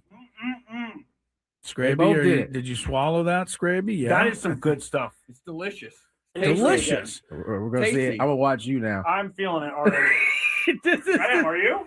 No. Adam's feeling nothing. All right, so take another spoonful, Adam. You'll win. Oh, come on. Now we're double dipping. He's all one can't put your spoonful. same That's spoon not in what there. the competition's all about. We always said Spoonful that. too? Yeah, go for it. Oh yeah. I always said that Adam Klug was kind of had a. I at least used a different spoon, no double dipping. All right. I didn't know where I don't. I think always it thought matters. Adam Klug had a cold persona, but evidently it's just the opposite. All right, Big he boss is Michael handling Bowles it. in the YouTube chat, by the way. What you waiting on? You let laughing drip in your hand. Oh, okay. Scraby, where are you? Let me see. Okay. I'm just looking at Adam, and Adam's not having any problem at all. Look at you, Adam. Adam is backed up. But this I must tell you, Tony, that Adam has cashed the check. Yeah, he did. Yeah, he did. cashed You said his I wouldn't check. be able to cash I it. did. No, you cashed I sure it, did. man. You cashed proved me it wrong, for my sure. friend.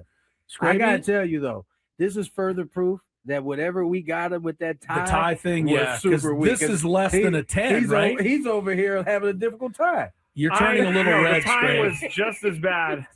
You're turning a little red. By the way, this is delicious. Oh my Oh, God! he's going He's with another that one. Yes. Come on, Adam. Wow. You're going to have to come back in 6 months with like an 88. Oh, 38. We'll have to go with the higher Scoville next time. All right. Oh, wow. Look at this guy. He's talking trash now. Well, he I haven't had a sip of milk or bread. He hasn't even reached for it. No, he doesn't came out even of the need the gates bread. talking trash. All right. All right. Now I'm going to take another one. What? Well, Why you got are to hold doing another this to spoon. yourself? No, because I don't want. You don't want Adam to say He he by has the way, one? sauce, Yeah, baby. get the whole Full get the spoon, same baby. thing that like he's dropping it all in there. Keep the studio clean. It's all anybody's Big worried boss about. Michael watching over here. Come on. Ooh, boy. Scrabe, get back in front of the camera. Your face is red, Scrabe. Isn't it, Tony? Are you I'm seeing sweating. the same thing? You are sweating. Your face is definitely. Why do you keep doing this? You're not feeling anything? Adam hasn't even moved over I there. feel a 1 or maybe a 2 out of 10 here. Wow. Adam That's Klug. ridiculous because I'm. Wow. Adam Klug is a tough son of a bent gun. over the trash can. No, over I had there. to spit. I was going to say, it looks like Adam Klug may be producing the rest of the show because he's fine. Scrapey may need Scrapey's to going go to get assistance. Here's want the milk, dude. Did Frank Michael work predicted better? that. No. Oh, did he? Frank Scrapey's having predicted that. bread. Oh yeah, that Adam would just cruise through this with Frank no problem. predicted this. He did. Frank on the last show. I said know you Adam had would it have like no that. He problem. did. I got a newfound respect from Tony Gwynn Jr. Yes, here. you do. So- all right. So Scraby has the prizes for you, Adam. You have one, a jar of the ghost. You can pepper have as much of this salsa as you want at all and times. the, Yeah. Mr. Lane's roasty 38 chili powder. You should let me have that chili powder though. I think I do. I think I would do more damage. Started with off this. giving me the mild. And what is before they try, what is the heat index they're facing? Do we know? Or Well, you could look up the Scoville on a ghost pepper. yeah. It's one of the Something. world's hottest. There's a couple of hotters. Scoville's the Reaper measurement and unit. the Okay. X pepper and all of that. Thanks for the education because I did not know. I've allowed Yeah. milk and bread, but if I was So asked, tell I'd us have tell said us the no. actual rules of this. Like The rule Want to see if you is can do it, I guess. you guys alternate spoonfuls until one of you can't. That's One of that's you not can't happening. do it anymore. Yeah, That's not happening. until you can't do it anymore. fools. I will take one And the winner, spoonful of Scrady, this. has a jar Yes. of Here it is. a couple of my jars. I think they Products. both are winners if they For pass the- this. for I the hate to winners. say, yeah. Yeah, of course. There will be no back and forth. There will be one spoonful. Now I am. This is the one that he has right now. The 38, Maybe. Okay. All right. No, maybe. this right here, I've been putting on some of my turkey burgers. Good stuff. This is hot. Chris Hello, Tony Gwynn Jr. down at Petco. He and Jesse have the call tonight. Sammy's got the pregame before that at 5:40. We'll be on till then, and Tony will be returning for our Big Five at 4:30. So we got a lot to get done. And among the things we got to get done between now and the end of this show, got 2 tickets to give away to the Dodger Padre game on Wednesday. This Wednesday, the game starts at 5:40 this Wednesday. Remember, it'll be an hour earlier, but you'll be going if you can come up with the goods to win the And you're Dodger gonna have ticket to giveaway. come up with some goods. Yes, I've come up. Well, here's look, I've been racking my brain to think of a way to give a trivia question for tickets that people just can't type right in to their Google and get the answer in 1 second. I think I've come up with the way to do it. I'll tell you about it. It's going to be trickier now to win the tickets. Let me just say, you don't think anyone's even going to get it. Like I got lost and I'm not in a car. Well, you're lost anyway. I'm lost, yes. Yeah, you're lost anyway. Generally, but yeah, it's gonna be much trickier to win the tickets. So stick around for that. It'll be some fun, and it'll be a lot of fun for whoever wins. Speaking of trivia, congrats to somebody that you and I do not know at all. She's never been on this program. But myself, Tony, and I believe you, we all respect the work she does. Mina Kimes, bring her up. Why? She took down the entire Celebrity Jeopardy All-Stars group last week, won the championship, and it was quite an impressive field. Now, I told you I'm a Mina Kimes fan, but her Jeopardy acumen is really good.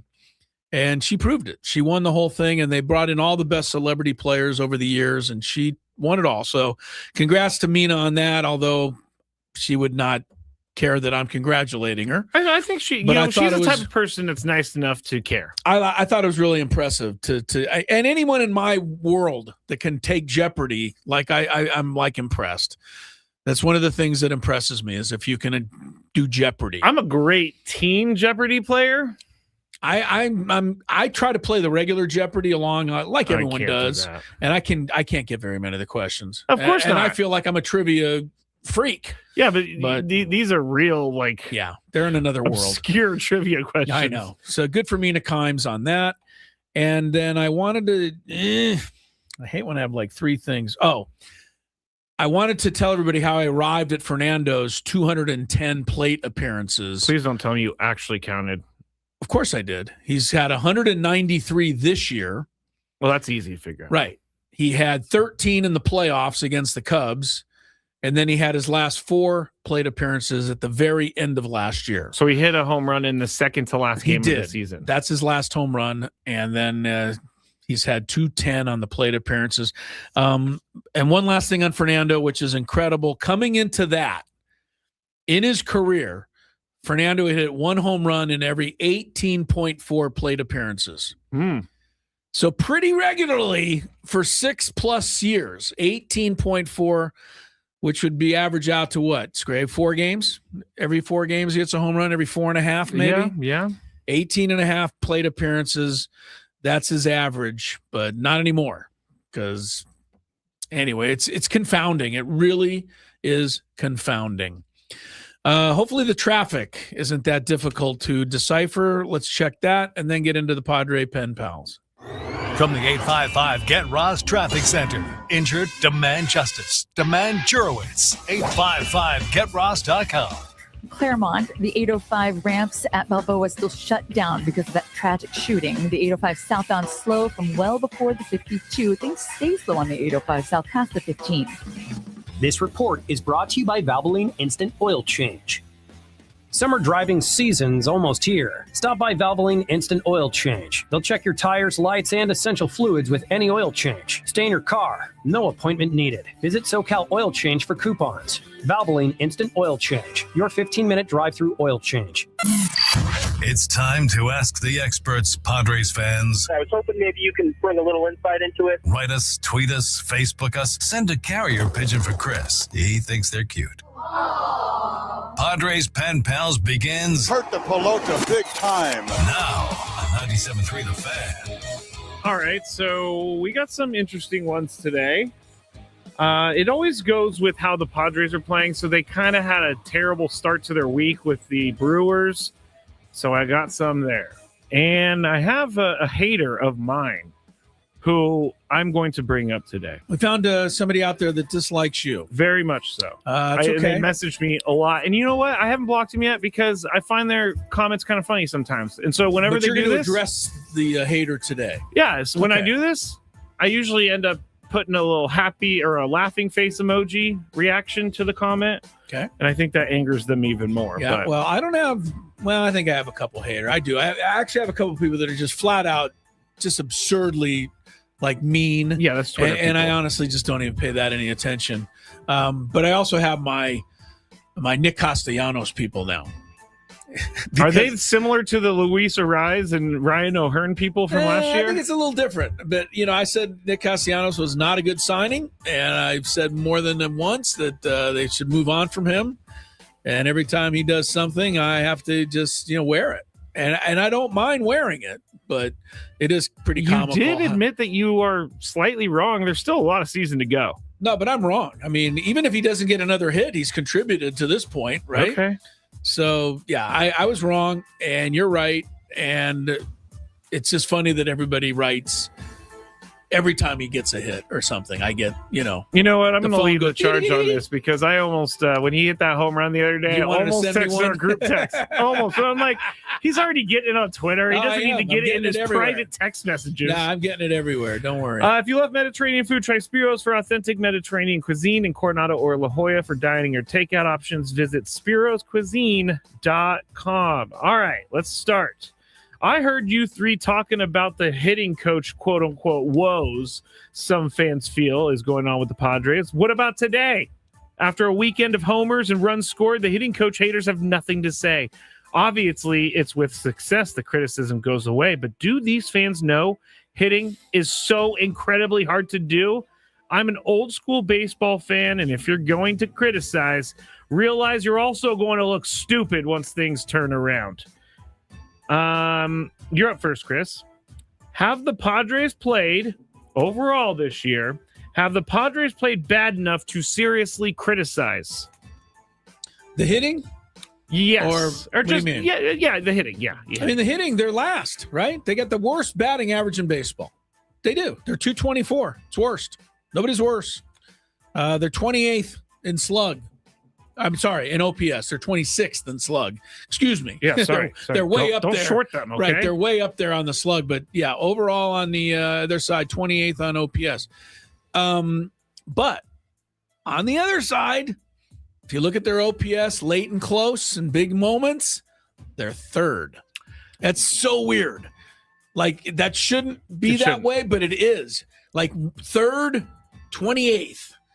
All right? So, but I'm going to say the same thing I always say about the hitting coach. First of all, it's just a tough one in San Diego. I'm sorry. It just is. Petco Park doesn't lend itself to a lot of big averages and big numbers, especially in April and on into May. Okay, that's first. Secondly, we've heard this a million times that the hitting coach stinks in San Diego. Yes. We just heard it way too many times for me to think it really is right. Dave Magadan left here, immediately won the World Series with the Red Sox. He's not the only one. I thought Victor Rodriguez, was it 2023? Yes, right? Padres were hitting the ball all over the ballpark. He was the guy. The GOAT. He was. He had everybody hitting the gaps and the alleys and doubles, triples. GOAT. He had figured it all out. And last year, the Padres hitting went, ew. And guess where Victor went? Ew. Bye-bye is where he went. Yes. So I just think it's overblown. The players have to get the job done. I cannot believe that Steven Souza Jr. is not giving them every bit of information they need to have in order to be successful. Let me read a quote from Nick Castellanos. Dennis Lynn posted this. Right. Nick Castellanos on Steven Souza Jr. Quote, he has all the right information. He goes above and beyond to give it to all of us, and now it's on us how we take that information. I don't like when hitting coaches get a lot of blame. Hitting is the hardest thing to do in sports. So that's what Nick Castellanos had to say. The one thing I would that. say about Steven Souza Jr. or anybody wearing a Padre coaching cap right now, I just want somebody to say the one thing that's going to lock Fernando back in. I don't know what it is. I don't think there is anything. And it's up to him. I know, you might be right. But just that one comment that breaks the ice and gets him to relax. And, I hate to see him this frustrated. Yeah, me too. It's not that fun to watch. I mean, he's flying the ball to the warning track and just coming back to the bench, and it's just like agony to watch. But when his teammates do something good, he's out there smiling, having a fun high five and all that stuff. Agreed. I'll make this quick. I don't know that you can seriously criticize the team because the season's still in progress and they're winning. So they're figuring out ways to win. I understand that the hitting hasn't been great. I understand that the first 6 innings is god-awful baseball that they're playing, mostly the hitting part. But I don't think you can seriously criticize yet because they are not leading, but they are at the top of the division about 50 games in. That's pretty good, Chris. That's pretty good. Well, I mean, some of the guys they've had as hitting coaches, you're not even going to believe some of the names. I mean, beyond Dave Magadan, who went on and won the World Series when he left here. Merv Retman was one of the greats back in the day, but Wally Joyner was a hitting coach here. Randy Reddy, Phil Plantier, Mark Kotze was a hitting coach. Matt Stairs, damn good professional hitter. Damian Easley. These guys, they all took their criticism. And now it's Steven Souza Jr.'s turn, but I don't know. Just win, baby. Just win, baby. All right. Come on, Al. You got me. You see me, Al Davis? Just win, baby. This is for you, Chris. Just for me. Yes. Chris, just for fun, I'm looking at this. First ever hitting coach for the Padres. If you'd have to be one of the all-time greats to remember this name. His name was Wally Moon. Oh. And Wally was a outfielder for the Dodgers who used to hit moonshots, they called them, over the short screen in left field when the Dodgers played at the LA Coliseum back in the day. Remember, they played on a football field, so left field fence was right there. Yeah, we talked about it a couple weeks ago. And they had this huge screen, and Wally Moon was a left-handed hitter, but he could hit it over that screen. Wow. Wally Moon was the first Padre hitting coach. All right, go ahead. Sorry. All right. Chris was all over Yuki Matsui last week. Yes. And here's what I heard out of Chris's mouth. What was it? Yuki is basically a really expensive paperweight. Question for Chris. I don't think I said that, but no, okay. no. This is what they took from my comments. Okay. Question for Chris. Where does he rank in the bullpen right now? And where do you think he could be if he was pitching at his best? Okay. Yeah, paperweight isn't what I'm, meant to relay. It is funny how people take things. No, but I just said that Yuki is, I think he's an overpaid mop-up guy is what you said. I did. And he is mostly a mop-up guy. Salary is $7 million, and it's been going for a while, right? He's on his 5th year. He's made $28 million with the Padres. He's been with the Padres for 5 seasons? Yeah. Can you believe that? I'm surprised too. Anyway, $28 million, arbitration eligible next year, etc. Still owed $13 million coming up. I just think I think we paid too much for a guy of Yuki Matsui, what he's given back. So that's being, he's been here 3 years. I was going to say. What I was looking at was, no, he has Combined? 2 more years. No, I was looking at 27 and 8. Gotcha. 2 more years to come, but this is his 3rd year.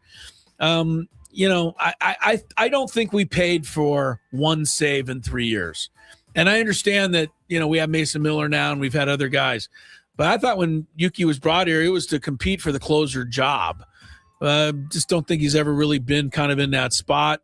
The whip, it's pedestrian. The ERA is 3.61, pedestrian. I think he's no better than the 6th best pitcher we have out of the bullpen. Could you even argue that? Mason Miller, Jason Adam, Jeremiah Estrada, Adrian Morejon, Bradley Rodriguez. There's 5. Yeah, he's 6th. He can't be better than 6th. And maybe on the odd day, Wandy Peralta's at least equal with him.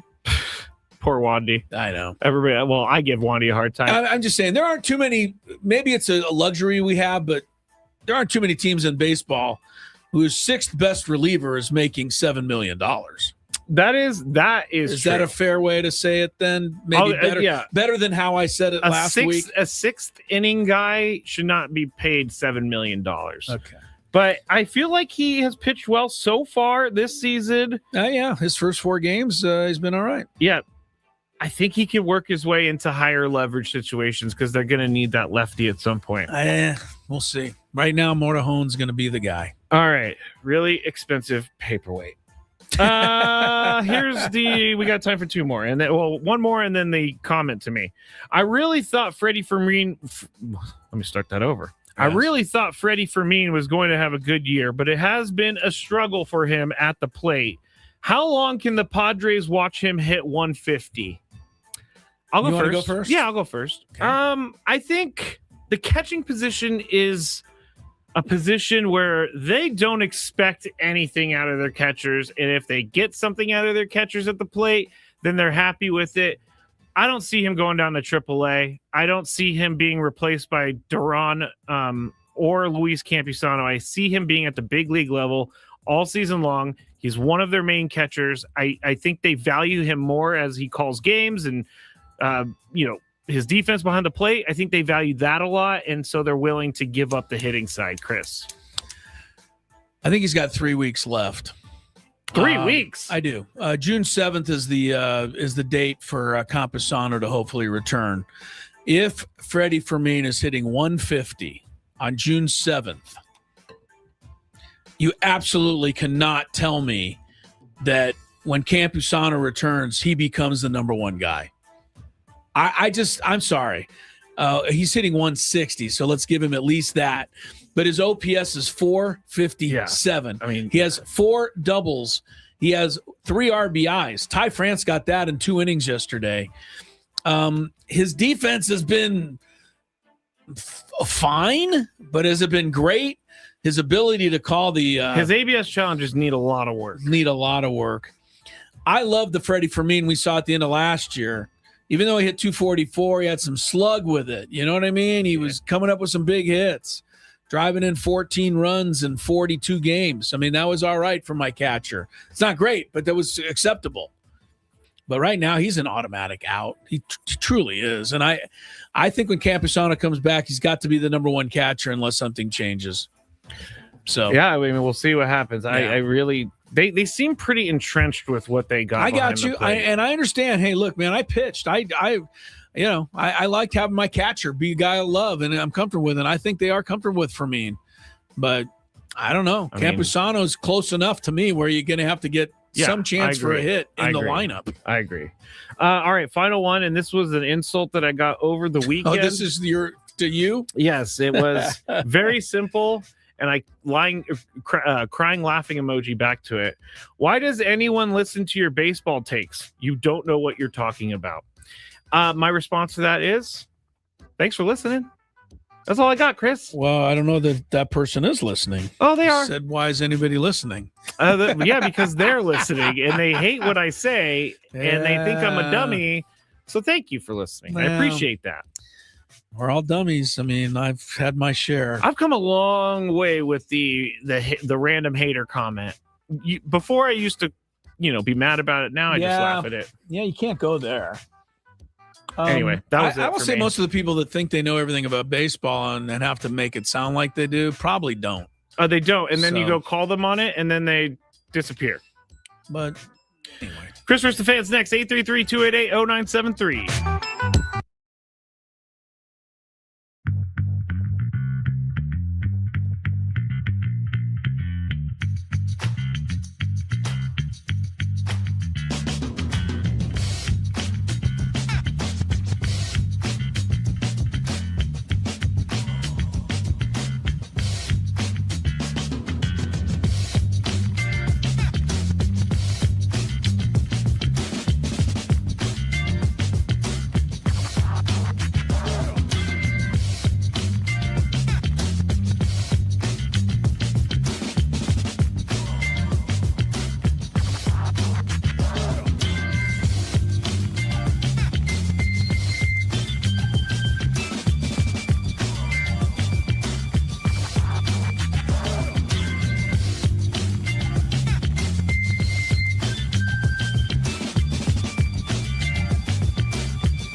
It is 4:00 on Dodger night. Padres Dodgers, first of the year, first of 13 meetings between the two squads.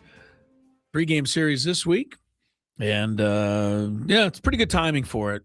The way I look at it, you got Padres with 3 wins in a row over the weekend, looking good in Seattle. Dodgers have won 5 in a row.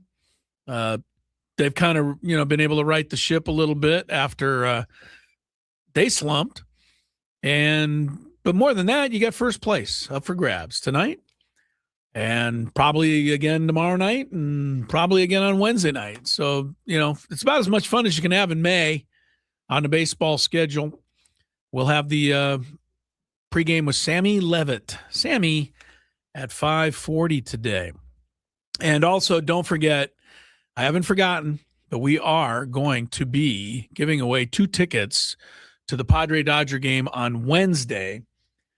Why do you put that up there? You're just reminding. You know what you should put? Just showing people. Okay. Why don't you put under there Wednesday 5:40? Well, this is more of a reminder for you. Oh, I see. You're showing it to the camera. I'll I just want to remind everybody that if you win the tickets Wednesday, the game will be an hour earlier. But and this is the start of a 9-game homestand.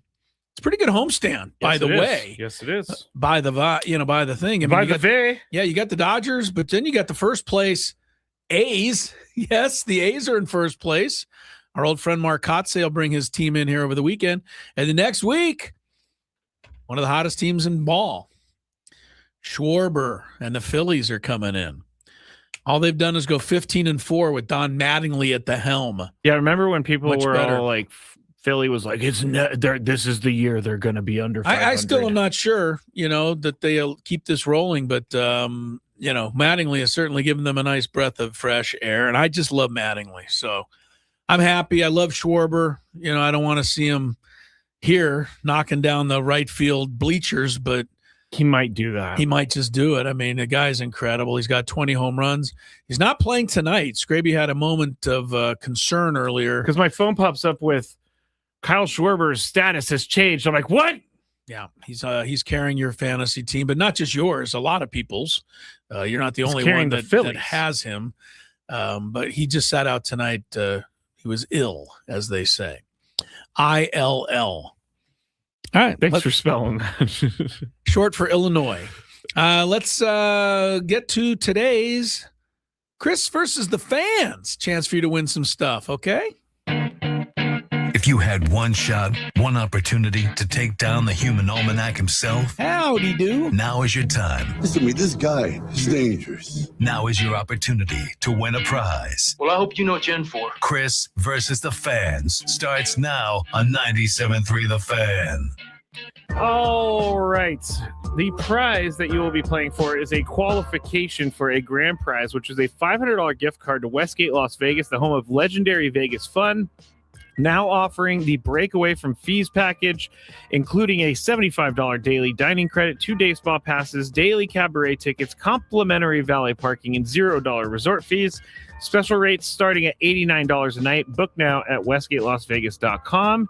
The rules: you have to make it through 3 questions. Each question will get more difficult. If you get the question right, you move on. If you get the question wrong and Chris gets it right, you are eliminated. If Chris gets it wrong, then you move on to the next question, or you win if you're a first-time player. Let us know before you get into it, and you will be you will get the first question for free today. I forgot what I was saying there for a second. That's all right. That's not a surprise. I did in the last couple of weeks make a mistake and give a prize to someone who doesn't live in San Diego. You have to live in San Diego, but not the city limits. No. Yeah, you're right. You have to be in the county, in the area. In the area, you have to be able to go to the game. You can't just win tickets in another somebody state. Win somebody? Okay. Yeah, you can't just win tickets somewhere else and then give it to someone or sell them. Got it. Jeez. Okay, so be a San Diegan. Yeah. So that means if you're listening by way of, the app and you're in, I don't know, Hoboken, New Jersey, don't play Chris versus the fans. Don't play Chris versus the fans. Yeah. All right. I did a randomly selected thing. Draw. You know who's earlier? from Hoboken, New Jersey, by the way? Somebody really famous. Donald Trump? The chairman of the board, not Donald Trump. Frank Sinatra. He's from Hoboken? On you go. Yes. I did not know that. There you go. All right. Let's go to Mike. Line 4 was what I got earlier. Mike, hello. Hello there. Hi, Mike. Are you ready to play, sir? Howdy. I'm ready. Okay, here we go. Question number 1. Hoboken is also the home of the famous baseball team in the Twilight Zone, the Hoboken Zephyrs. Ooh, Zephyrs is a cool name. Yeah, go ahead. What? Thank you. You're welcome. Which Padres pitcher got the win after beating the Mariners 2-0 Friday night? Friday night's winning pitcher was? I don't know why I'm blanking on this, so I'm going to have to go with, God, was it? The guy who's 5-1 now. His name escapes me. Randy Vasquez. There you go. Nice job. That's the way you and you do knew it. his record That's and the way you do- everything. Yeah, he got his record. I mean, that was good. All right, here we go. Question number 2, Mike. What team in baseball has the most wins coming into today? Most wins in baseball. Atlanta. That is correct. They have Atlanta. 32 wins. The Rays have 30. Yeah, the Padres have 28, which is pretty good, but they're 4 behind. Yeah. The Braves. Yeah, 28 is really good. Braves won 2 out of 3 over the Bo Sox over the weekend. By the way, it feels like all of the actual rivalries are being played today, this week. There's so many teams that are playing each other that sound like the actual rivals to each other. But Yeah, whatever. Rivals weekend did not work for me. Didn't work for any of us, No, Chris. not All any right, of us. here we go, Mike. Question number 3. Which Padres pitcher has the most seasons of 10 or more wins in team history? Which Padres pitcher has the most seasons of 10 or more wins in team history? Padres. I don't know the answer for sure, but my best guess is going to be Randy Newman. Here we go, Randy. Stay there. Yeah, I don't think it was going to be Randy. Here's the problem with this one, Scrabe. What? We don't have anybody with a lot of, we only have one guy in team history that even has 100 wins. So you're asking me who's got the most 10-win seasons? Yeah, I mean, it could be 2 seasons. Well, Randy did 2. So because I know he had back-to-back 3 20s. seasons. This is really tough. The guy who has 100 is Eric Shao, but I don't know how many single seasons he did. I'm gonna just guess. I guess I'll just guess Jake Peavy. Oh, Sorry, Mike. I'm sorry. I got it. You did get it. He has 6 10 or more win seasons. Oh, the old guitar playing announcer. Yeah, that's Jake actually, I was Peavy. watching him do that last night when I went and looked that up. All right. That stunned me. I did not expect to be going to any more questions, but here we go. We're going to go to Mac. Hello, Mac. Hey, how's it going? Pretty good. Pretty good. You ready to play? Ready to play. All right, play here ball. we go. How many home runs did Gavin Sheets hit against the Mariners this weekend? Ooh, let's go with 3. 3. Correct. So 2 he's a yesterday, winner. 1 Saturday. He had 4 for the week, and Yes. if you just tuned in, everyone, Gavin is your reigning National League Player of the Week. Yes. Big congrats. Yes, he is. All right, here we go. Question number 2. I love his OPS last week. What was it? What did I say? 2187. That's for his crazy. OPS. That is crazy. Yeah, it's a good week. All right. A tentative $2.3 billion stadium deal was officially announced for a new ballpark to keep which AL East franchise in their home city? I know that was a long one. Basically, who's building a new stadium from the AL East?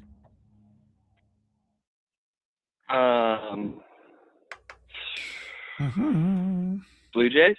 Blue Jays. Blue Jays. Stay there. Rays?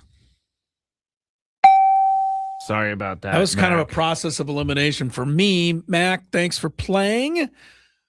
Good luck I down think the they're- road on the next group. By the way, Angel Hernandez, not the umpire. I was gonna Angel say. Martinez of Cleveland. Angel Hernandez Yeah, is him. in midseason form. Angel Martinez hit 4 homers last week. He was the American League Player of the Week this week. I cannot get over the end of this clip. Angel Hernandez is in midseason form. It's a spring training game, and he goes, "Oh, come on, Blue." It was kind of a disaster. It was. All right, let's go to our guy John in Temecula. Hello, John. Hey, take it down, John. Let's go. Hey, good afternoon, gentlemen. Good afternoon, sir. Here we go. Question number 1. What team eliminated the Lakers from the playoffs this year? And the floppers is not an acceptable answer. I can't call OKC the floppers. You can call them the floppers. You already named them, so there you go. The OKC floppers. Why don't you call them the floppers? That's what they do. Only one guy, right? Nah, Chet Holmgren's. He's a flop? He's done a few of them bad, too, yeah. He's very tall. Caruso's in the running for it as well. Go ahead. All right, question number 2. I think John should know this because he's a golf guy, but what major city is near where the PGA Championship was played? This weekend. Yes. Philadelphia. Philadelphia is John, correct. I don't even though I saw it yesterday, I still can't remember the name of the course. It's a weird name. I can never pronounce it, but it's like Aronimink. Okay. Aronimink. Have they ever had it there before? Yes, a long time did ago. Not know. Like, you know what? They could never have it there again, and I wouldn't miss it because nothing stood out about that course to me. I think it was more of the guy who won. Yeah. No one really, like, I hate to say it this way, no one really cares that he won. I mean, I think it's awesome for him. I'm but assuming Mr. and Mrs. Rye care. Oh, yeah, they definitely care. Okay. Because he just opened up the next 5 years to automatic tournaments. He doesn't have to qualify to get in anymore. You know what? He might be one of those guys like I was thinking I saw a name the other day, Sean McKeel. A guy that wins the PGA and then like for the next 10 years you never hear of him ever and you know again. what? He's fine. I'm sure that guy, I mean, obviously he wants to play good golf, but we'll see. Winning that one major opens up a lot of doors. Yeah, it was pretty impressive. I'll say that putt on 17, you're not going to see many better than that. All right, John, here we go. Question number 3. For the title. NASCAR's coming to town next month. Why don't you just give him the championship? You're going to give me a NASCAR question. What NASCAR driver won the 2025 NASCAR Cup Series Championship? Oh, goodness. Oh, man. Let's go with Chase Elliott. Chase Elliott gave us a name. Name. Stay there, John. Yeah, you've won, John. You should know this. Kyle Busch. Oh, I thought you weren't going to get it for a second. Really? It's Kyle somebody? It's Kyle somebody. Oh, God. There you go, John. Stay right there. Who is it? It is Kyle Larson. Yeah, I'd never heard of Kyle. him. Yeah, well. Never heard of him. We talked about him during the pandemic because he said a racist thing while he was doing iRacing. With all due respect, the pandemic is now 6 years in our rearview mirror. Not to some people. All right. Good for you, John. You are the winner today. The rest of you, a bigger prize awaits. Going to give you a chance to win tickets to see the Dodgers-Padres game on Wednesday. We'll let you know how and when, but it'll be before this show is over.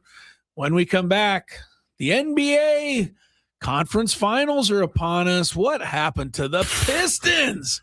Oh, my God. That's embarrassing, except for the fact they're not the only team that should be embarrassed. Explain after traffic. For the most.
a lot, 12 NBA playoff games this year that have been decided by 25 or more points.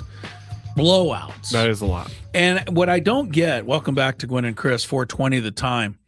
What I don't get is these teams are being eliminated in these games. Like, right? If you lose this game, your season's over. You would think those teams would be playing with the utmost of urgency. Never mind the tanking and all of the rest of the crap the NBA has been put through this year. You would think a team that's facing elimination is going to show up. I would think, especially if you're the Detroit Pistons and you're on your home floor and you're the number 1 seed. Like, you worked all season to get the home advantage and be number 1, and you lose by 34 points in the last game? I just don't see how that happens. But look around the NBA playoffs this year. Houston went down in the last game to the Lakers by 20. Orlando went down in the last game of its play-in or against Detroit, Game 7, lost by 22. Philadelphia was eliminated by the Knicks, 30 points. Mm-hmm. Minnesota, last game against Spurs, 30 points. By the way, we didn't even bring this up. How about Ant-Man going over and congratulating the Spurs with 8 minutes to go in the game? That is... He took quite a bit of criticism for it. I think he should, because what was the situation in the game at the time? Well, they were down by 35 points. I mean, it was all over. I think he should, because you shouldn't do it with 8 minutes left. If it was like 2 minutes left, maybe. 8 minutes left, it left a bad taste in a lot of people's mouth. I mean, you're going to give up, all right, fine, but you don't have to tell us all you've given up. Yeah. And you can, and there's plenty of time. Nobody would take it any other way if you went over and shook their hand after the game. When the game's over, that's what we're expecting. So Ant-Man, I'm such a fan, but this was kind of an odd move.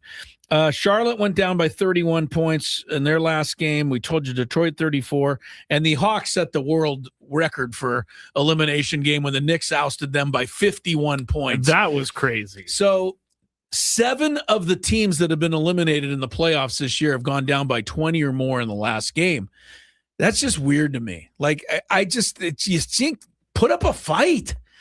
The NBA's got issues. That's, to me, is another one. 19% of their playoff games, and I did all this math today, 19% of their playoff games have been decided by 5 or fewer points. So that's 1 in every 5 games where you're fighting it right down to the end. By comparison, Stanley Cup playoffs, 44% of the games have been decided by 1 goal. That's almost half. And there's already been 17 overtime games in the Stanley Cup. Now, I know hockey and basketball, they're different, but you're much more likely to get a really competitive edge-of-your-seat hockey game than you are basketball. Yeah. And I don't get that. I understand the odd blowout, just one of those nights, your shots aren't falling, but you're facing elimination. You should not be losing by 30 points, I don't think, especially on your home floor. I think at a certain point, do you think some of these players are like, that offseason sounds really good right now? I guess they do, but that's not the way I used to think. Anyway, you know how the old school me. Yeah, you would go out there with a leg falling off if you needed to. Yeah, and I'm certainly not going to congratulate you until I'm done. Yeah, I think that's weird. That is weird. Yeah. And I do, like you said, I like Ant-Man. I do too. And I think I kind of got what. Thank you for stopping. That was so funny. They got a little promo for the hockey tonight. Game 7, Buffalo and Montreal. And they show out in the parking lot. There's some little kid, like, what was he, about 8 years old? Yeah. And there's another kid who's about 7 years old. The 8 years old got a Buffalo jersey. The 7-year-old's got a Canadian jersey. And the Buffalo guy is faking like he's punching the kid. That was no. That was actually a, like, what is that thing called? Like the Taibo guy, where you punch them. Like there's a stand and it looks like a human, but it's not a human. And then you punch them. It was a Taibo guy. The Canadian guy was? Yes. I thought it was a real little kid. No. But the little kid was going at this Taibo thing. Beating the Canadian Buffalo guy. Fans are nuts. Well, what else do they have to do? I mean, to be honest with you. Every day I take Kylie for a walk, especially from November to February. A reminder that she could be going for a walk in Buffalo. You So, remind her? Does I she? do. I don't think it matters to her, but I'm telling her anyway. All right, you know what? Here's your shot right now. I'm calling it, Scraby. Wow. We're going to open it up. A chance to win 2 tickets to see the Dodgers-Padres game on Wednesday. Been waiting all day for this. And I got to give you a couple of instructions here. Now, if you're in the car, if you have somebody with you in the car, I might even recommend, they get a little shot, a piece of paper, something they could jot a little of this down. It'll help. You probably, if you're really knowledgeable on sports, you can do this in your head, but it's going to be a little trickier than just your everyday trivia question. It's something I learned from Jeopardy, unfortunately for all of you out there. It's called mathletics. And what it is, it's a combination of understanding and knowing baseball and sports trivia, but combining it with an ability to do very simple math. That's why Scraby can't come up with the answer to this question. By the way, because he can't even do very simple math. By the way, I was sitting down paying attention, and you couldn't figure this out. I'm thinking this is not going to go well. You don't think anyone's going to get the answer, so I'm telling you, people out there, I am testing all of you to prove me right that you are smarter than Scraby thinks. And here's how this is going to work. Again, like always, you're going to call in to the show. And if you want to call now, you're wasting your time because Scraby just they're locked going to wipe now. everything out. Yeah, phones are locked. So we're not going to open it up till the questions been given. But first person with the correct answer will win tickets to Dodgers Padres. And your answer today is going to be a number. That is going to be your final answer. It's going to be a number. When Scraby goes to you and he goes, "How do you have the answer?" You're going to give him a number. If you're right, you win. If you're wrong, we move on. And here's how you're going to arrive at the number. And what we're going to give you now, it's going to be sports trivia combined, like I said, with the very simplest of math. And the reason I did this, just to finish one last thing, the reason I did it is because I got a little tired of people, I think, just Googling the answer and calling in and going, yeah, I know. There was no challenge to it. So I think this is a challenge to it. There's definitely a challenge. All right, so here's where you're going to start. Your first number in your mind is going to be the number of games of Joe DiMaggio's famous hitting streak. All right, very simple. That's your first number. You're going to start there. How many games did Joe DiMaggio hit in consecutively, the all-time very famous record? You're going to take that number now, and you're going to divide that number by the number of times the Padres beat the Dodgers last year. All right, so you got to take Joe DiMaggio's hitting streak number. You have to divide that by the number of times the Padres beat the Dodgers. You need to know that, obviously, to divide with the correct number. Now, you take your new number, and this is for my Scraby people. You add to the new number the number of majors Jack Nicklaus won. Jack Nicklaus won more major tournaments than anybody. How many did he win? Add it to the previous number. Now you have a third number. We're still not done? Not quite. Almost. But if you're keeping up, you got a shot at this point. Take your new number and subtract the number of NBA Finals MVPs from Michael Jordan. MVPs, Finals for Michael Jordan. And now take the number you have remaining and cut it in half. If you've been able to do all that, you're the first person to call in. You should have a number. If it's the right one, you'll win. This is trouble. Scraby doesn't believe in you people out there. I'm watching the chat. They're like, what? Yeah. Look, there's a tongue twister. Somebody's going to get it, and you're going to earn those tickets. I will repeat it. Should I repeat it one more time, or is it too confusing? I think people need it repeated. Yeah. That's my brain after listening. Go ahead, Chris. You need to repeat it one more time. All right, one more time, and then we'll open up the phones. Joe DiMaggio's hitting streak number. You're going to divide that by the number of times the Padres beat the Dodgers last year. You're going to take the new number and add to it the number of majors won by Jack Nicklaus. You're going to take that number and subtract the number of Michael Jordan's Finals MVP awards. That last number, you're going to cut it in half. Ben Higgins just missed it. He typed in his answer. He just missed it. Cole says, that's going to be a no for me, dog. Well, then you're not going to get the tickets. But somebody's going to get the tickets. We'll find out when we come back. 833-288-0973 on Gwynn and Chris.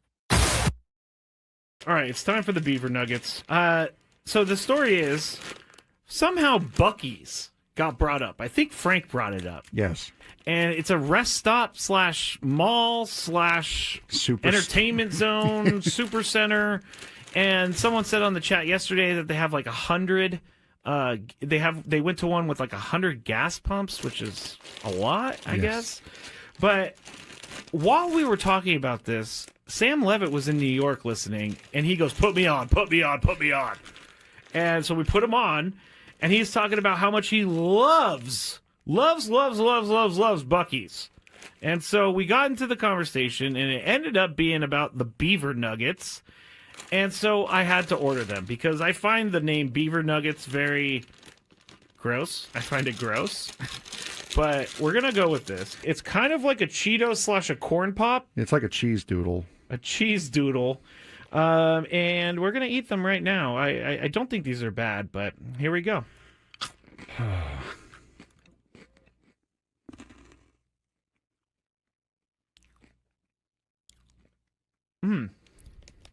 I like it. It tastes like a corn pop. I was going to say it tastes like a waffle, really. It does kind of taste like a waffle. You know what? I'm in. These are good. Yeah, I'm not. You want another one? No, I don't want another one. But yeah, I mean, it tastes like a waffle, like a waffle with syrup on it. It's pretty good. I gotta say, I'm not hating these at all. Actually, they're very good. I like this. The waffle is a perfect explanation. If you've ever had, I'm sorry, I'm talking on the microphone with food in my mouth. But if you've ever had a what is it? A Lay's potato chip that's waffle flavor. It's kind of like that. Sad Fryer says, "Are they cheesy?" No, they're not cheesy at all. Actually, they're sweet. No, it's like a hard waffle with syrup on it, with dried encrusted syrup on it. Now I don't exactly know what the puff is. It could be just fake something. Most likely. I mean, it's like caramel a little bit too. All right, I gotta stop eating these because I will eat the whole bag. I love these things. I'm gonna leave them here though because I will eat this if I go home. It's just gonna be a bunch of Beaver Nuggets in my bed as I sleepwalk or something like that. All right, it's time for the Beaver Nuggets. So the story is somehow Buc-ee's got brought up. I think Frank brought it up. Yes. And it's a rest stop / mall / entertainment zone, super center. And someone said on the chat yesterday that they have like 100. They went to one with like 100 gas pumps, which is a lot, I guess. But while we were talking about this, Sam Levitt was in New York listening, and he goes, "Put me on, put me on, put me on." And so we put him on, and he's talking about how much he loves Buc-ee's. And so we got into the conversation, and it ended up being about the Beaver Nuggets. And so I had to order them because I find the name Beaver Nuggets very gross. I find it gross. But we're going to go with this. It's kind of like a Cheeto / a corn pop. It's like a cheese doodle. A cheese doodle. And we're going to eat them right now. I don't think these are bad, but here we go.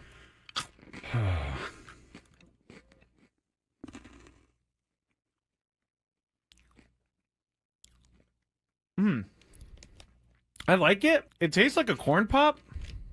I was going to say it tastes like a waffle, really. It does kind of taste like a waffle. You know what? I'm in. These are good. Yeah, I'm not. You want another one? No, I don't want another one. But yeah, I mean, it tastes like a waffle, like a waffle with syrup on it. It's pretty good. I gotta say,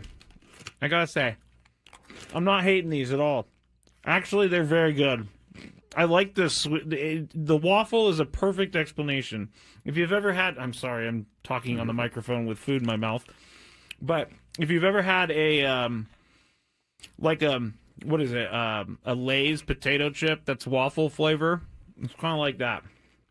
Sad Fryer says, are they cheesy? No, they're not cheesy at all, actually. They're sweet. No, it's like a hard waffle with syrup on it, with dried encrusted syrup on it. Now, I don't exactly know what the puff is. It could be just fake something. Most likely. I mean, it's like caramel a little bit too. All right, I gotta stop eating these because I will eat the whole bag. I love these things. I'm gonna leave them here though because I will eat this if I go home. It's just gonna be a bunch of beaver nuggets in my bed as I sleepwalk or something like that. All right, it's time for the beaver nuggets. So the story is somehow Buc-ee's got brought up. I think Frank brought it up. Yes. And it's a rest stop / mall / entertainment zone, super center. And someone said on the chat yesterday that they have like 100. They went to one with like 100 gas pumps, which is a lot, I guess. But while we were talking about this, Sam Levitt was in New York listening, and he goes, "Put me on, put me on, put me on." And so we put him on, and he's talking about how much he loves.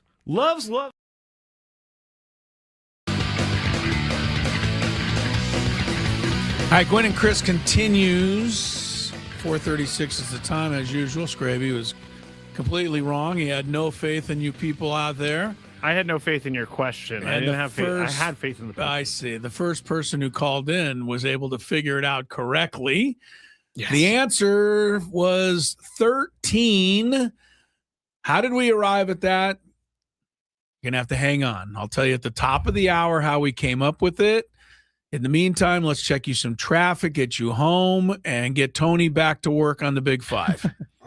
From the 855 Get Ross Traffic Center. Injured? Demand justice. Demand Jurowitz. 855GetRoss.com.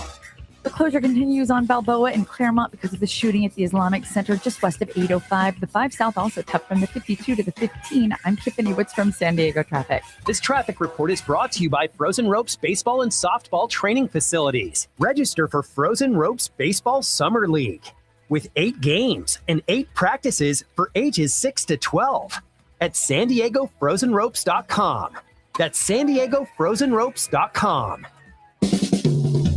It's that time of the show when we check on the latest in sports. Only the most important topics and questions are brought to light. Stop what you're doing and listen. These news stories will astound and amaze you. The one, the only. Oh my God, who the hell cares? The Big Five starts now on 97.3 The Fan. We are broadcasting live from the Bill House Studios. Chris and I, Tony Gwynn Jr., back at the friendly confines of Petco Park, and so is our guy, Gavin Sheets. Number 5.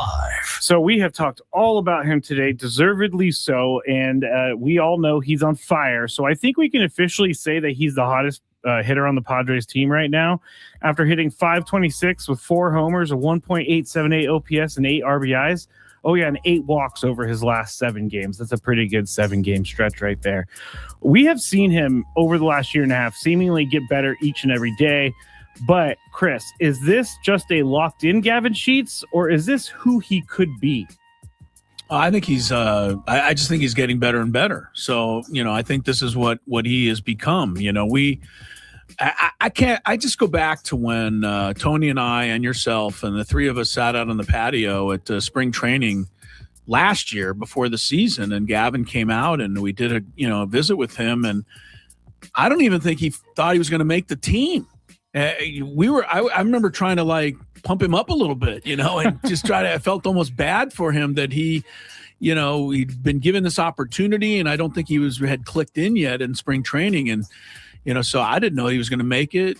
I don't think he knew. And to go from there to here, it's remarkable. And, I couldn't be happier for him. The other thing I really like about Gavin Sheets is he's done everything since he's been here with a big smile on his face. I don't think that he has forgotten, how lucky and how fortunate he is to have gotten this opportunity and to be taking advantage of it. He doesn't seem to take any of it for granted. Seems like he plays the game knowing it could almost be taken away from him at any time. And I just appreciate watching a guy like that play. whatever it is, first base, left field, in the batter's box, running the bases, pinch hitting. I mean, he's been a revelation. And so, yeah, I think he can continue this. Okay. I mean, not what he did last week. That was a player of the week type stuff. Yeah, that would be, Hall of Fame material. But he's been great, and he's come a long way to get here. Tony, is this just a locked-in Gavin Sheets, or is this who he could be? And of course, it's not like the player of the week, but just a guy hitting home runs, a danger in the lineup every single time he comes up. It's both. I think Gavin is locked in right now, but I also think this is who he can be. This is who I think when he was drafted, the White Sox thought he could be. And I think he's on a mission to prove that he can do it and sustain it for a whole season. And so, I think Gavin has, really earned the right. He came in, revamped his swing last year, comes onto the team, and he had about a week and a half where he wasn't swinging the bat well, but he got going and really has, I think, exceeded expectation at really every kind of turn here. And so, right now it's only May, but he's off to a pretty good start. I wanted to ask Tony real quick, being around Gavin Sheets, because, from what I can tell, Tony, the guy that we visited with on the patio again last season doesn't seem a whole lot different from the guy that we're seeing now. It doesn't seem like he's, any of this has gotten to his head. It doesn't seem like he's changed his personality. And again, I think that's something to commend him for. He's still the same Gavin Sheets.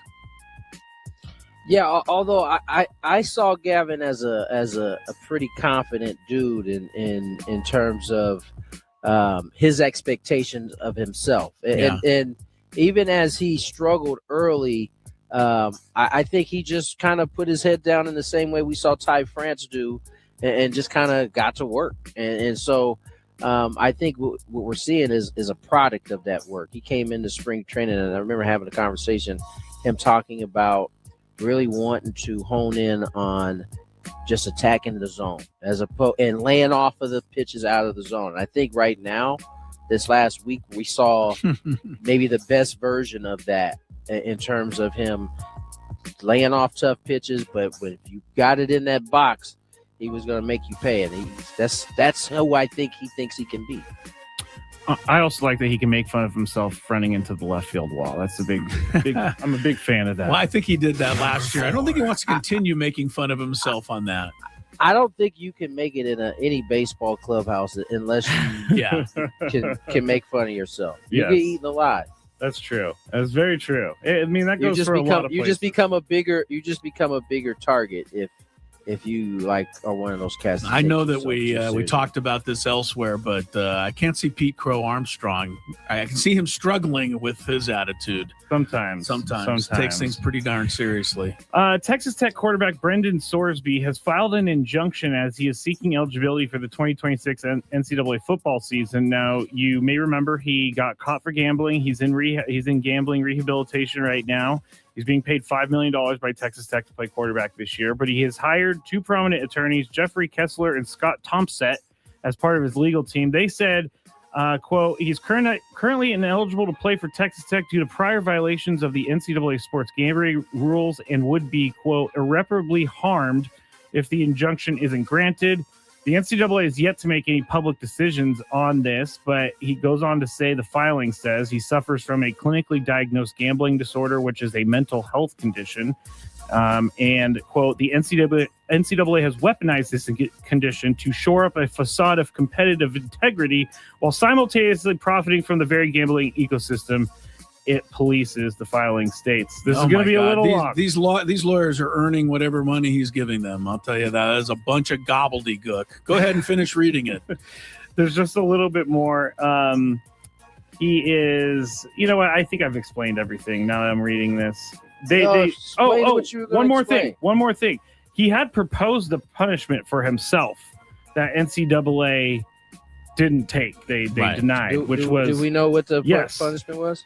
2-game suspension and a commitment to gambling education. Right. Yes. So the NCAA said, no thanks.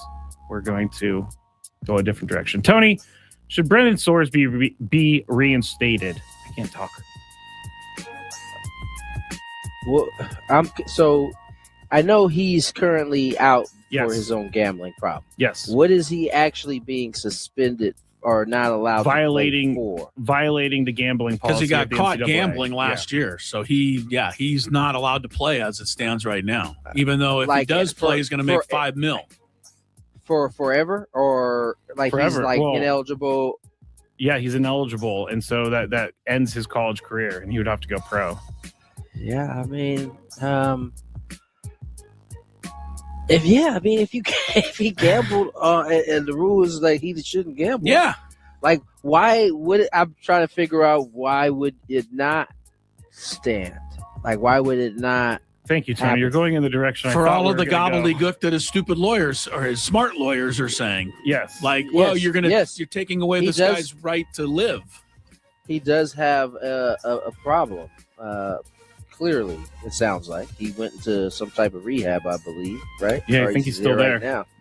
now. And so that would lead you to believe that he was gambling as a college player, and he wasn't supposed to, regardless of whether it's mental health or not. Like, did it start as mental health? Like when you put your first bet down as a collegiate athlete, even though you went into those meetings and they say, hey, this will happen if you get caught gambling on said sport.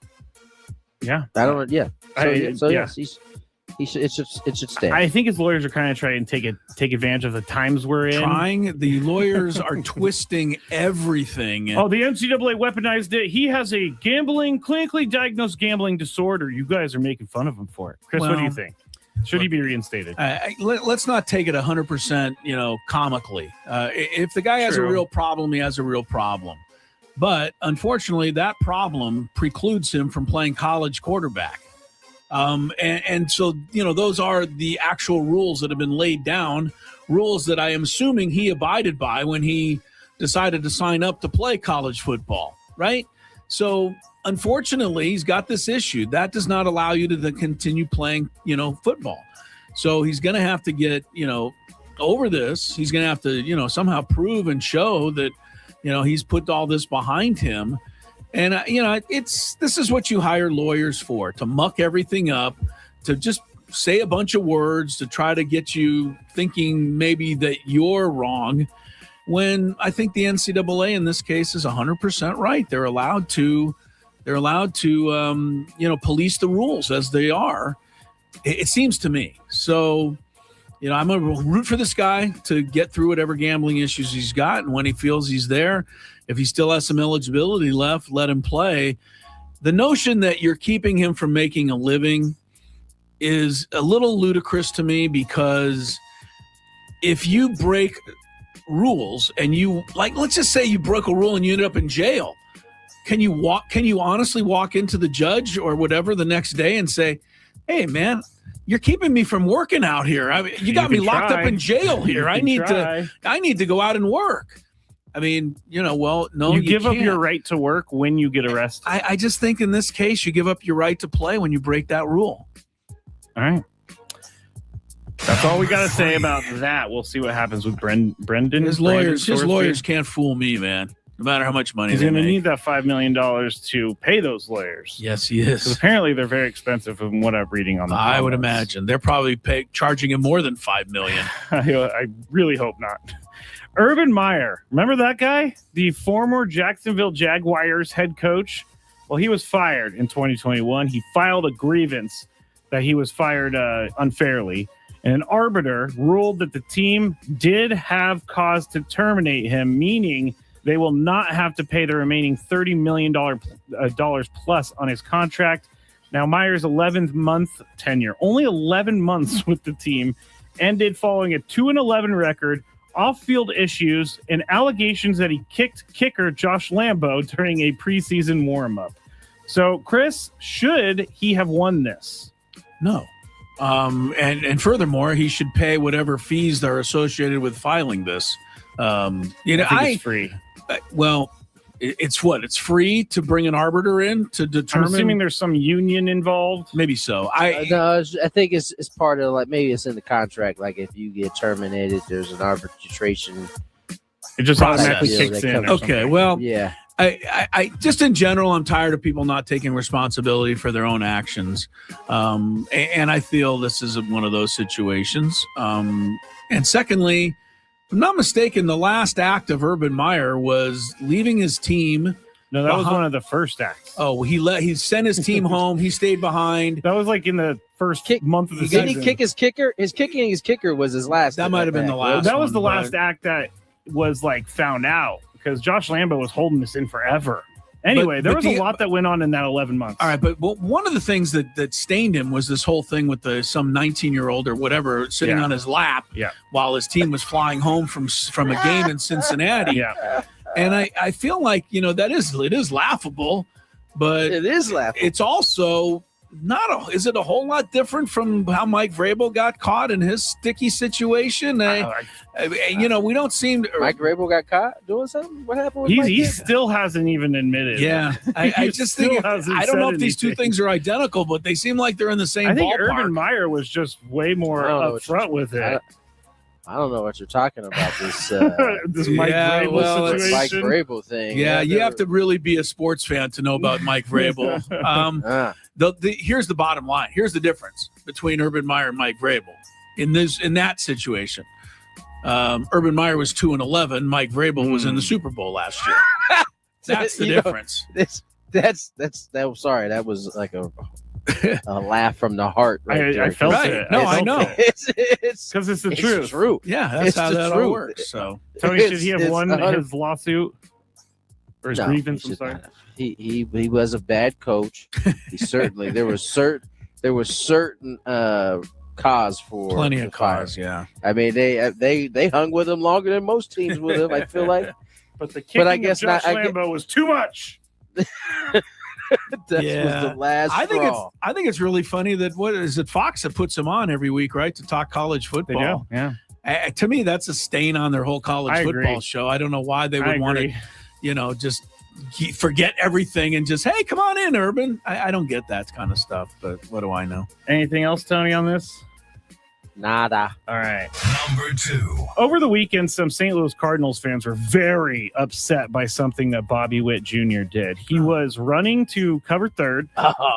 Actually, the outfielder threw it home. Catcher threw it back to third as Bobby Witt Jr. was going to cover third. Right. And the throw went into the outfield, but he pretended to catch the ball and tag the runner. I'm going to show this right here for everybody out there. Okay. And so, goes home, and then the catcher gets it, throws it back to third. He misses the ball. Bobby Witt then holds the tag on the runner. The runner doesn't go anywhere. Third base coach is like, go!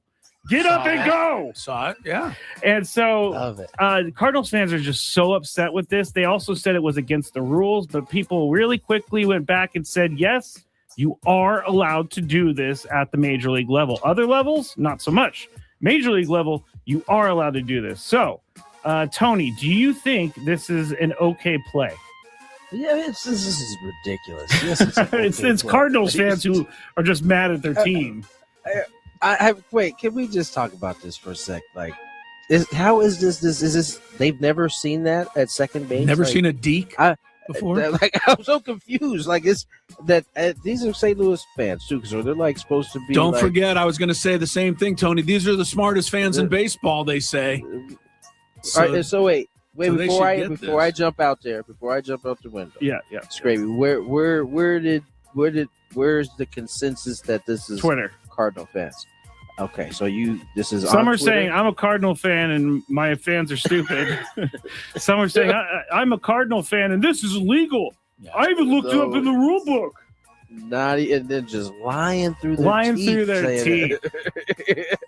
This is just a great deke by Bobby Witt Jr. Great. Whoever I can't tell I don't know who that either. was. I don't know who it was. It looked like it could have been Herrera, and all I know is that I want to know what he was saying to Bobby Witt. I just love his third base coach is behind him saying, go, and he's looking up at Bobby Witt like having a conversation. I really want to know what he said. Like, you got the ball, bro? The third base coach. Do you not have the ball Did you just right now? fake me? Should I go? This was a really good play. This was a really good play by Bobby Witt. He kept a run from coming in. Yes, he did, and I love the third. The third base coach is absolutely apoplectic, trying to get him to go, and he also can't touch him because if you touch the runner, then he's out. So the third base coach is doing everything humanly possible besides touching the runner. Look, I mean, the 19. I know I do this, and you get mad and play share music, but if I could look, you ask any Atlanta Brave fan, the 1991 World Series. There we go. The World Series between the Braves and the Twins came down to a scoreless Game 7, and in that game, in the 8th inning, somebody had a double off the wall in left center, and Lonnie Smith, the base runner at first, got deked into thinking the ball was going to be caught. And he stopped running. Chuck Knobloch saved the World Series by doing this. And he ended up at third base instead of scoring easily. And he never came home. And the Twins ended up winning in extra innings. So that's a World Series winning play right there. My guy, Lonnie Smith, went full feet first slide. Slid right into second base. And the ball was bouncing out in left field. That is actually really funny. But that won the World Series. If he scores, they win. Wow. I mean, think about that. So this was tame compared to that. All right, Royals fans are also taking pictures, screenshots, and showing that the Cardinals' third base coach was clearly outside of his box. Okay. So people just going at it on the internet. I really hate Twitter. Well, yeah. What do you think about your coach being out of the box? It was a fun conversation to read. Yeah, sounds like why do you even engage? Your team got the deep. The runner didn't score. Who cares? They didn't call the coach out of the box. Yep, they didn't. They're just grasping. All right, last one. So I went to the grocery store over the weekend, and it's one of those, one of those I go to sometimes has a Pokestop vending machine where you can buy Pokemon stuff. And so I walk by. We got to rid you of this whole thing to begin with. I'm not there for it. I walked by. There was a line of 5 people deep waiting for this machine to be open. They were also waiting for someone to stock this machine. So I started walking around the store and keeping my eye on it. And I see the employee close the machine and take off. One guy got what he wanted. Then the other person got one. Then the machine stopped working. And I saw the line going from angry to nuclear. They saw the employee packing up things and doing paperwork and asked him why it wasn't working. And he said, I laughed at this, by the way, I only stock these. I don't fix the machines. Yeah. And he packed up and he left. Long story for this question. Chris, you're up first. What have you waited in line to buy in your life? Like, what is the longest you've waited for something? I can't think of anything that I would wait that long to buy. Like, is an hour too long? Yes. The only time I ever even remember standing in line for anything was my all-time favorite author, Dean Koontz, was signing autographs in La Jolla at a bookstore. And I was willing to wait a good hour and a half or so to transverse that line. But that was kind of fun because I was talking in line with all the other Dean Koontz fans. Yeah, so the line went quickly. That's a tough name for me to just yell out. Yeah, be careful. Yeah. But well, you're asking me if you're going to ask me about Pokemon. I mean, I'm not saying Pokemon. I know, but I just don't get the whole thing. And but people have got to learn how to relax a little, do they not? I mean, these people were pretty angry. I've been waiting this long for 20 minutes. I mean, my wife shows up at the or used to. Yeah, but still. I guess 20 minutes is loud. Tony, is there anything you've waited for before? Tony just pays someone to wait in line for him. Okay. I don't know that I really wait in line for anything. If I have to wait in line like too long, I'll just come back. Yeah, me too. But except for, I'm going to say one thing I do remember waiting in long lines for when I was a kid, and still maybe today, like the hot dog line at the concession at a ball game. Yeah. Sometimes that can be like an inning and a half or something. You miss the whole darn game waiting for a hot dog. You catch one of those lines at the wrong time. Right. And if you go back later, it's still going to be there, the line. So you end up waiting because that's your only way to get some food. So I would say that might be something. I've never waited for anything in my life, and that's just because I'm so impatient. Yes, you are. And if I sat in a line for 45 minutes, I would just get more angry and impatient. So. And then when you got to the front of the line, they said, "Sorry, we're out." Oh, show's nuclear. closed. Nuclear. What do you mean? I've been waiting in this line for 3 days. All right. That'll never happen. That's it for the Big Five. Dodgers are in town. Padres, Dodgers. We'll preview it next. KWFN and KWFN HD1 San Diego. Hi, this is Jake Cronenworth from the San Diego Padres. Oh, what a...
Gwynn and Chris, 97.3 The Fan. All guests on the program join us on the SDCCU Fan Hotline. Not Big Bank Banking, it's better. Earlier, Matt Snyder on talking some baseball. getting us ready for tonight's ball game. In case you haven't heard, Padres are playing the Dodgers tonight, first of 3, down at Petco Park. Tony Gwynn Jr. We have quite a few. Let me start this over, Chris. Okay. We have quite a bit of views today, and I'm assuming that's with the Dodgers. So if you're new listening to us, thank you. Thank you for showing Welcome up. to it. And you can go find it on 97.3 The Fan on YouTube or the Odyssey app. You can also go to 97.3thefansd.com, or you can go to @Gwynn and Chris SD on YouTube if you would like to watch. Let's go back through the trivia question, because I think there's people wondering how we arrived at the answer we did. I'm still confused. The winner of the prize was a guy by the name of Rico. Rico called in. He said he was a computer engineer. So you can do some math, I'm sure. He was able to figure it out. I don't know that the question was that crazy, but Rico was able to stay with it, and he came up with the correct answer, which was 13. So here's how we arrived at that. And maybe if you didn't get it this time, if I tell you how we got to 13, maybe it'll help you if we do this again. But anyway, the trivia was mathletics, and it's a athletics trivia combined with some math skills. Very small, beginner math skills. You say very small, but it's not. For you, what? 14 plus 18? Is that too You're tough not for you? understanding that when I get more than 3 numbers in my head, all those numbers become the same. Well, I can't help you there. All right, so we started with the number of games in Joe DiMaggio's hit streak. And that means that the first number in your head should have been 56. 56, correct. And then we took that number and we divided it by the number of times the Padres beat the Dodgers last year. Now, I would have had to look this up. Right, you had to know this. If you did know, the answer was only 4. Padres were just 4-9 against the Dodgers last year. I knew it wasn't very good because they got swept. Yeah, it wasn't good. So if you divide 56 by 4, you now have a new number of 14.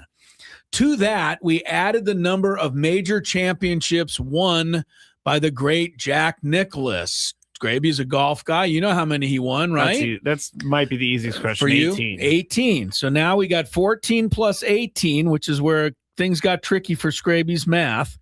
But 14 plus 18 equals 32. So now we're on 32. The next one was to subtract the number of NBA Finals MVPs from Michael Jordan. If you didn't know that offhand, you may have known at least that the Bulls won 6 titles, and you might have even guessed that Jordan was MVP every time, and he was.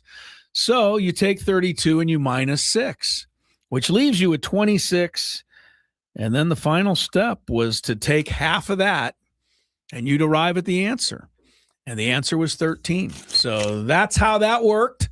Maybe next time if we do it again, and I have a feeling we will, because even though Scraby didn't like it, I liked it. And since I get to give out the tickets a lot, I think I might do something like this again. So you should be better prepared next time around.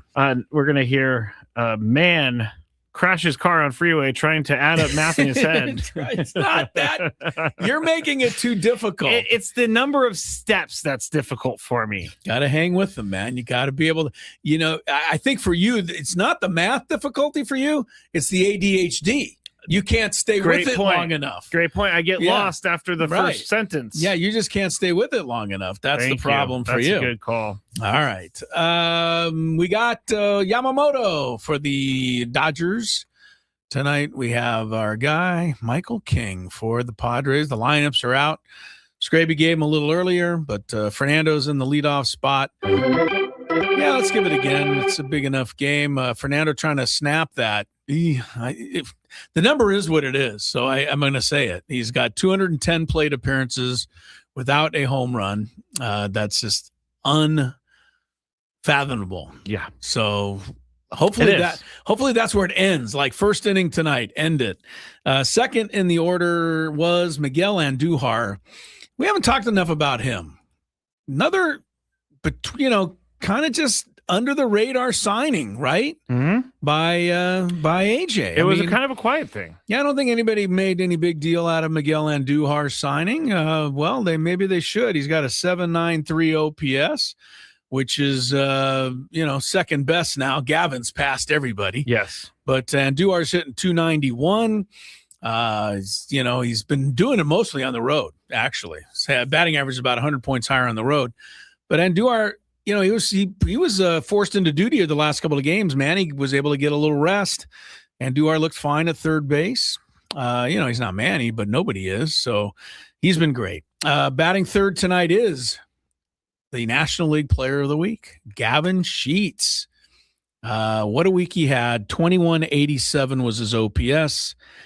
By the way, if you're wondering who was the last Padre to win a Player of the Week award, you want to guess, Scraby? They one guy was named a Player of the Week last year. I thought you were.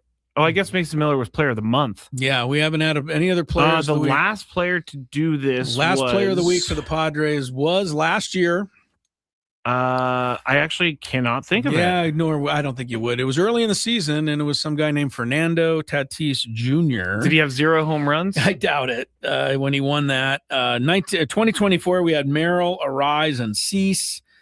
23, Soto, Machado. So it doesn't happen very often. I guess not. You don't win a lot of Player of the Week. There's a lot of teams in the league. So. Let me read this stat about Gavin Sheets real quick because I put it. It's actually from Kevin AC. No other MLB players had a 6-game stretch this season with an OPS of 2.177 or slugging percentage 1.438, as high as what Sheets has put up in the past week.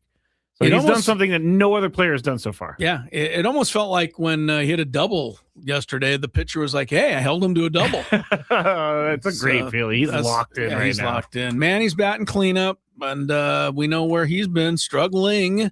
Obviously, that average in the 180s is not Machado-like. Xander Bogaerts, he carried a good portion of April. He's been a little bit more, level here in May. Jackson Merrill hit the ball hard yesterday on that double up against the fence. I hope that gets him going. Yeah. Castellanos, who's been all you want Castellanos to do is come up with the guys on base. Sitting well over 300 with guys on base. Batting with the bases empty, Castellanos is hitting 106. So he's saving all of his hits for the right time. The struggling Ramon Laureano is batting 8th. He's dropped all the way down, and he should. He's only had 4 hits in the last 40 at-bats, but Tony said he saw some things. That's good. Yesterday, and I like when Tony says that. Yeah, when Tony says that, we should listen. So let's see if Laureano can get cranked up a little bit. We need Top Ramon to come back. Yes, we do. Rodolfo Duran is catching tonight, coming off of his first career hit, which was a home run on Saturday. We'll give you even the Dodger lineup: Ohtani, Betts, Freeman. Oh, let me actually do a sounder for them, okay? Dodger lineup? There we go. Very good. Ohtani, Betts, Freeman, Tucker. Can use that again right here. Will Smith. Thank you. Max Muncy, Andy Pajes, Teoscar Hernandez bats 8th. Yikes. And Haesung Kim, number 9. So the stage is set. We'll hear from the Player of the Week and also from the guy whose debut went pretty good yesterday, Lucas Giolito. Sound from the ballpark when Gwynn and Chris continues after traffic. For the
To Sammy Lev and the pregame.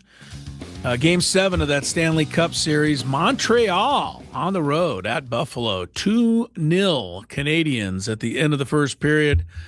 Scraby was impressed because they showed a shot of the watch party going on in Montreal in their arena.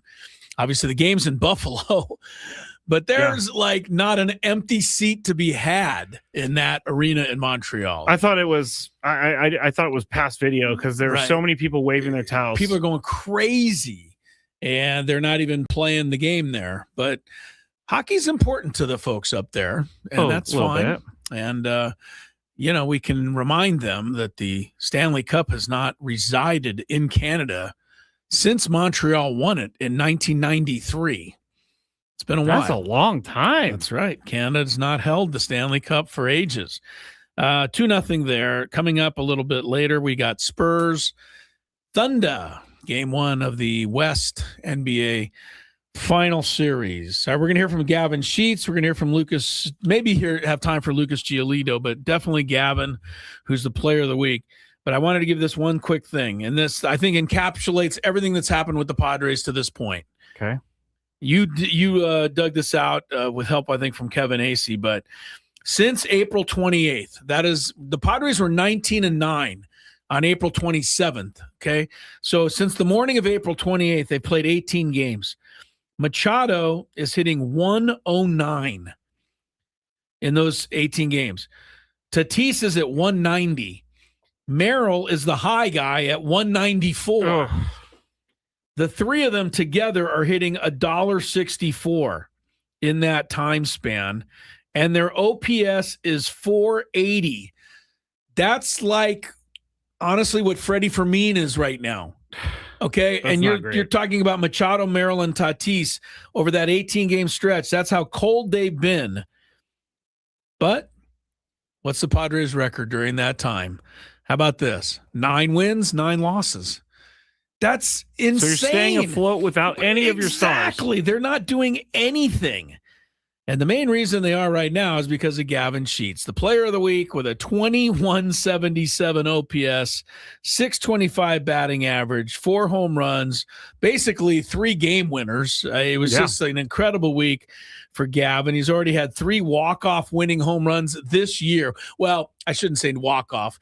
Colorado and Milwaukee, he put them ahead in the top of the 9th, but those were winners, It's been an incredible ride for Gavin, the player of the week. Here's some of his interview and chit-chat before the game today. Well, Gavin, congratulations on winning National League Player of the Week. How would you describe getting this honor? Yeah, it feels great. It was obviously a great week individually, but played really good baseball too against really good teams. And so coming in good form, getting back home is always nice on a long road trip, and the exciting series.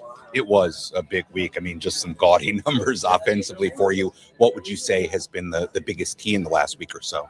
Yeah, it's funny. It honestly was just not trying to do too much. Keep things simple.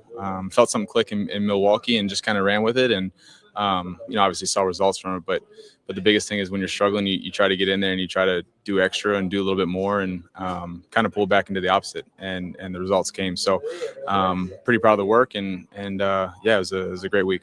You mentioned the home run, or you mentioned Milwaukee. Did you feel like the home run was sort of a launching point for you into what you did the rest of the trip? Yeah, I think that was just the part of things really clicking. Had some base hits up the middle, which I think were exciting to me, and then that big home run. But it was really selective with pitch as well. I was proud of the way I walked, especially in April. I chased a lot, and so getting back to that and just simplifying and seeing the results was great. Padres, Dodgers, obviously it's the middle of May, but 2 teams separated by a half game in the division entering today. How do you frame this series? It's exactly what you want it to be. 2 teams battling for first place. And that's why it's such a good rivalry. That's why it's such a fun series for everybody. It's just because it's 2 really good teams, and you hope that every time you play, it's for first place. And that's the fun part of when we always match up with them, and I expect nothing less. How do you feel going back and forth between first and left field? Is that something you're more and more comfortable with? Yeah, more and more comfortable with it. Obviously played a lot of left field last year, so a lot more comfortable out there. So now I feel like I can make that transition a little bit better and kind of honed in first base and feel a lot better at first base now too, that I got a lot of reps there. So, yeah, I'm okay with transitioning back and forth. I think whatever helps the lineup and gets guys in there. Gavin Sheets has been that kind of guy since he got here. Put me in, coach.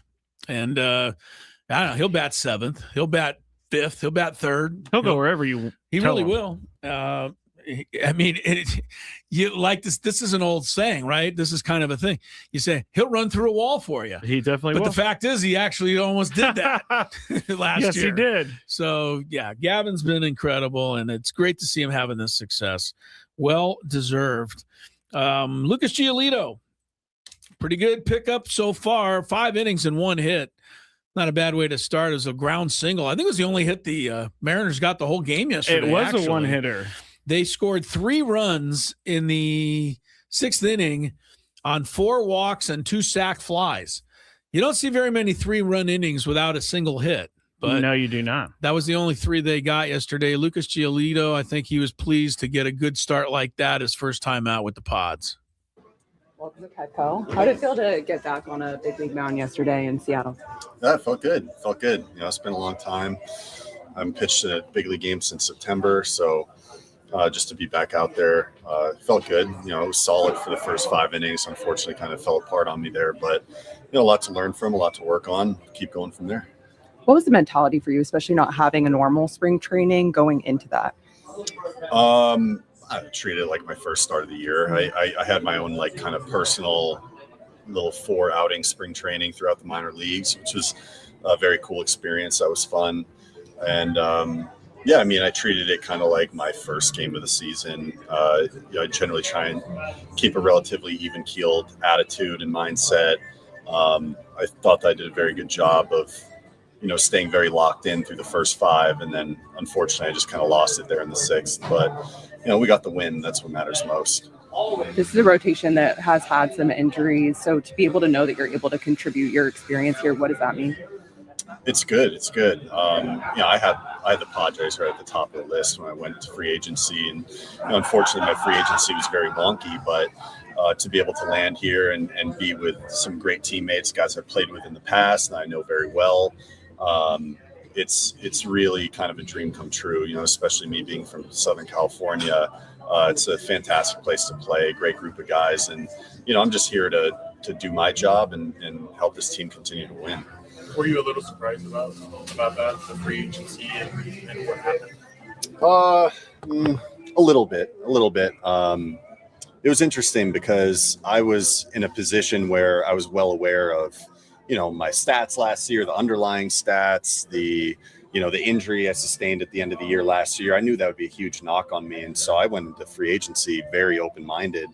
You know, it's like, hey, shoot some offers our way. Let's see what we can do. And you know, luckily the Padres were able to come in late there and finally give me something. It's like, all right, let's get to work. So I'm just very happy to be here. Are you coming in with a chip on your shoulder?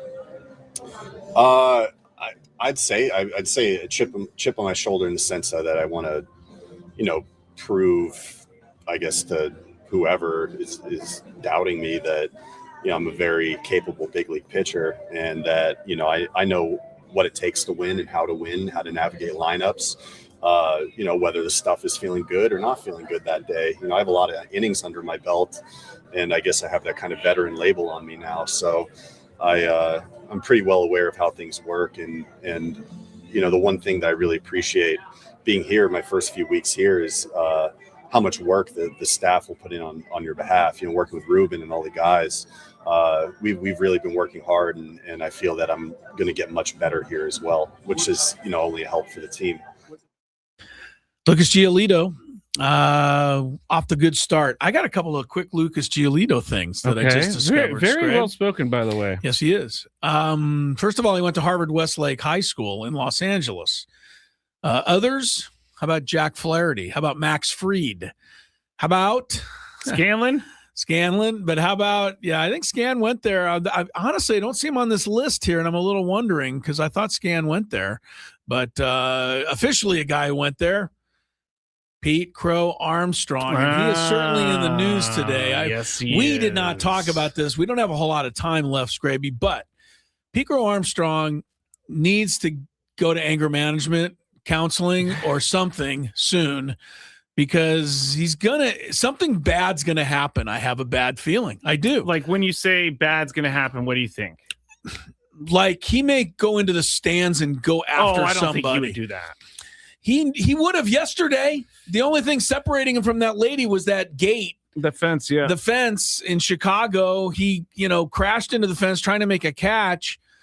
From the eyewitnesses, the people said the lady kind of ran over while he was lying down and said, "Hey, Pete, you suck." Yeah, she did. I saw the video. Okay, that's not nice, but it shouldn't bring a response, the one that we got from Pete Crow Armstrong, which don't even say it. I can't. I can't say it, and it should come with a suspension. I'll be honest with you. It really should.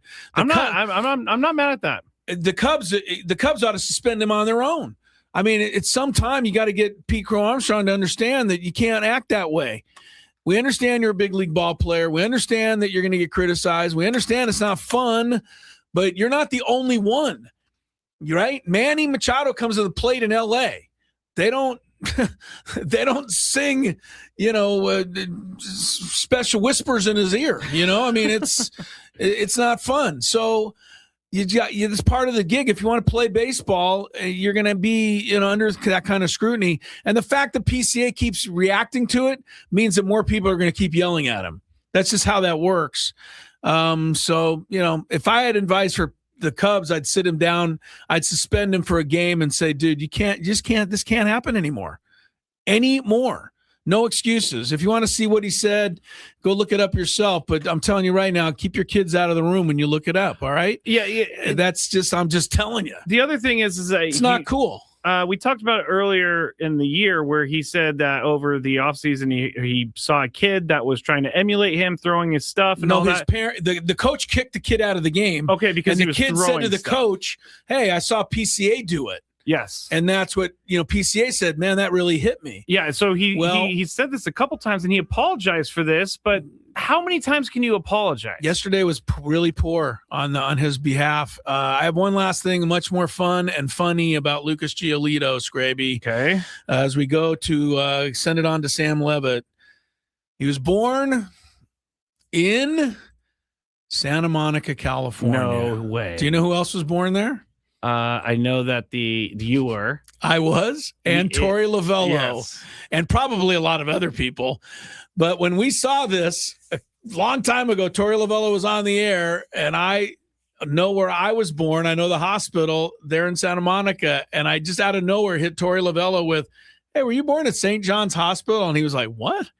I go, "Yeah." He goes, "Yes, I was, but why are you asking?" Like, what are you asking for, right. Stalker? And so who's going to ask Lucas Giolito? Because he's from Santa Monica. Was he born at the great St. John's Hospital? I will be putting him on our Friar Friday list this week. We will have him, I'm sure, at some point. We will find out those kind of important details. All right. For some truly important details, stick around. Sam Levitt's got the Padre pregame show coming up next. Sam will have the whole thing with Giolito and with Gavin Sheets and all the news and notes you need for tonight's game. But it's the 29-18 Dodgers, the 28-18 Padres. We'll be back tomorrow to wrap it all up at 2:00. Looking forward to that. Enjoy the game tonight. We only get 13 of these a year, so don't take them for granted, man. Enjoy. And again, if you're on your way to the ballpark, root for your team. Leave those people in blue alone. Like I said, just feel sorry for them and keep on going. All right, everybody stay out of trouble. Yes, please. Have a good night.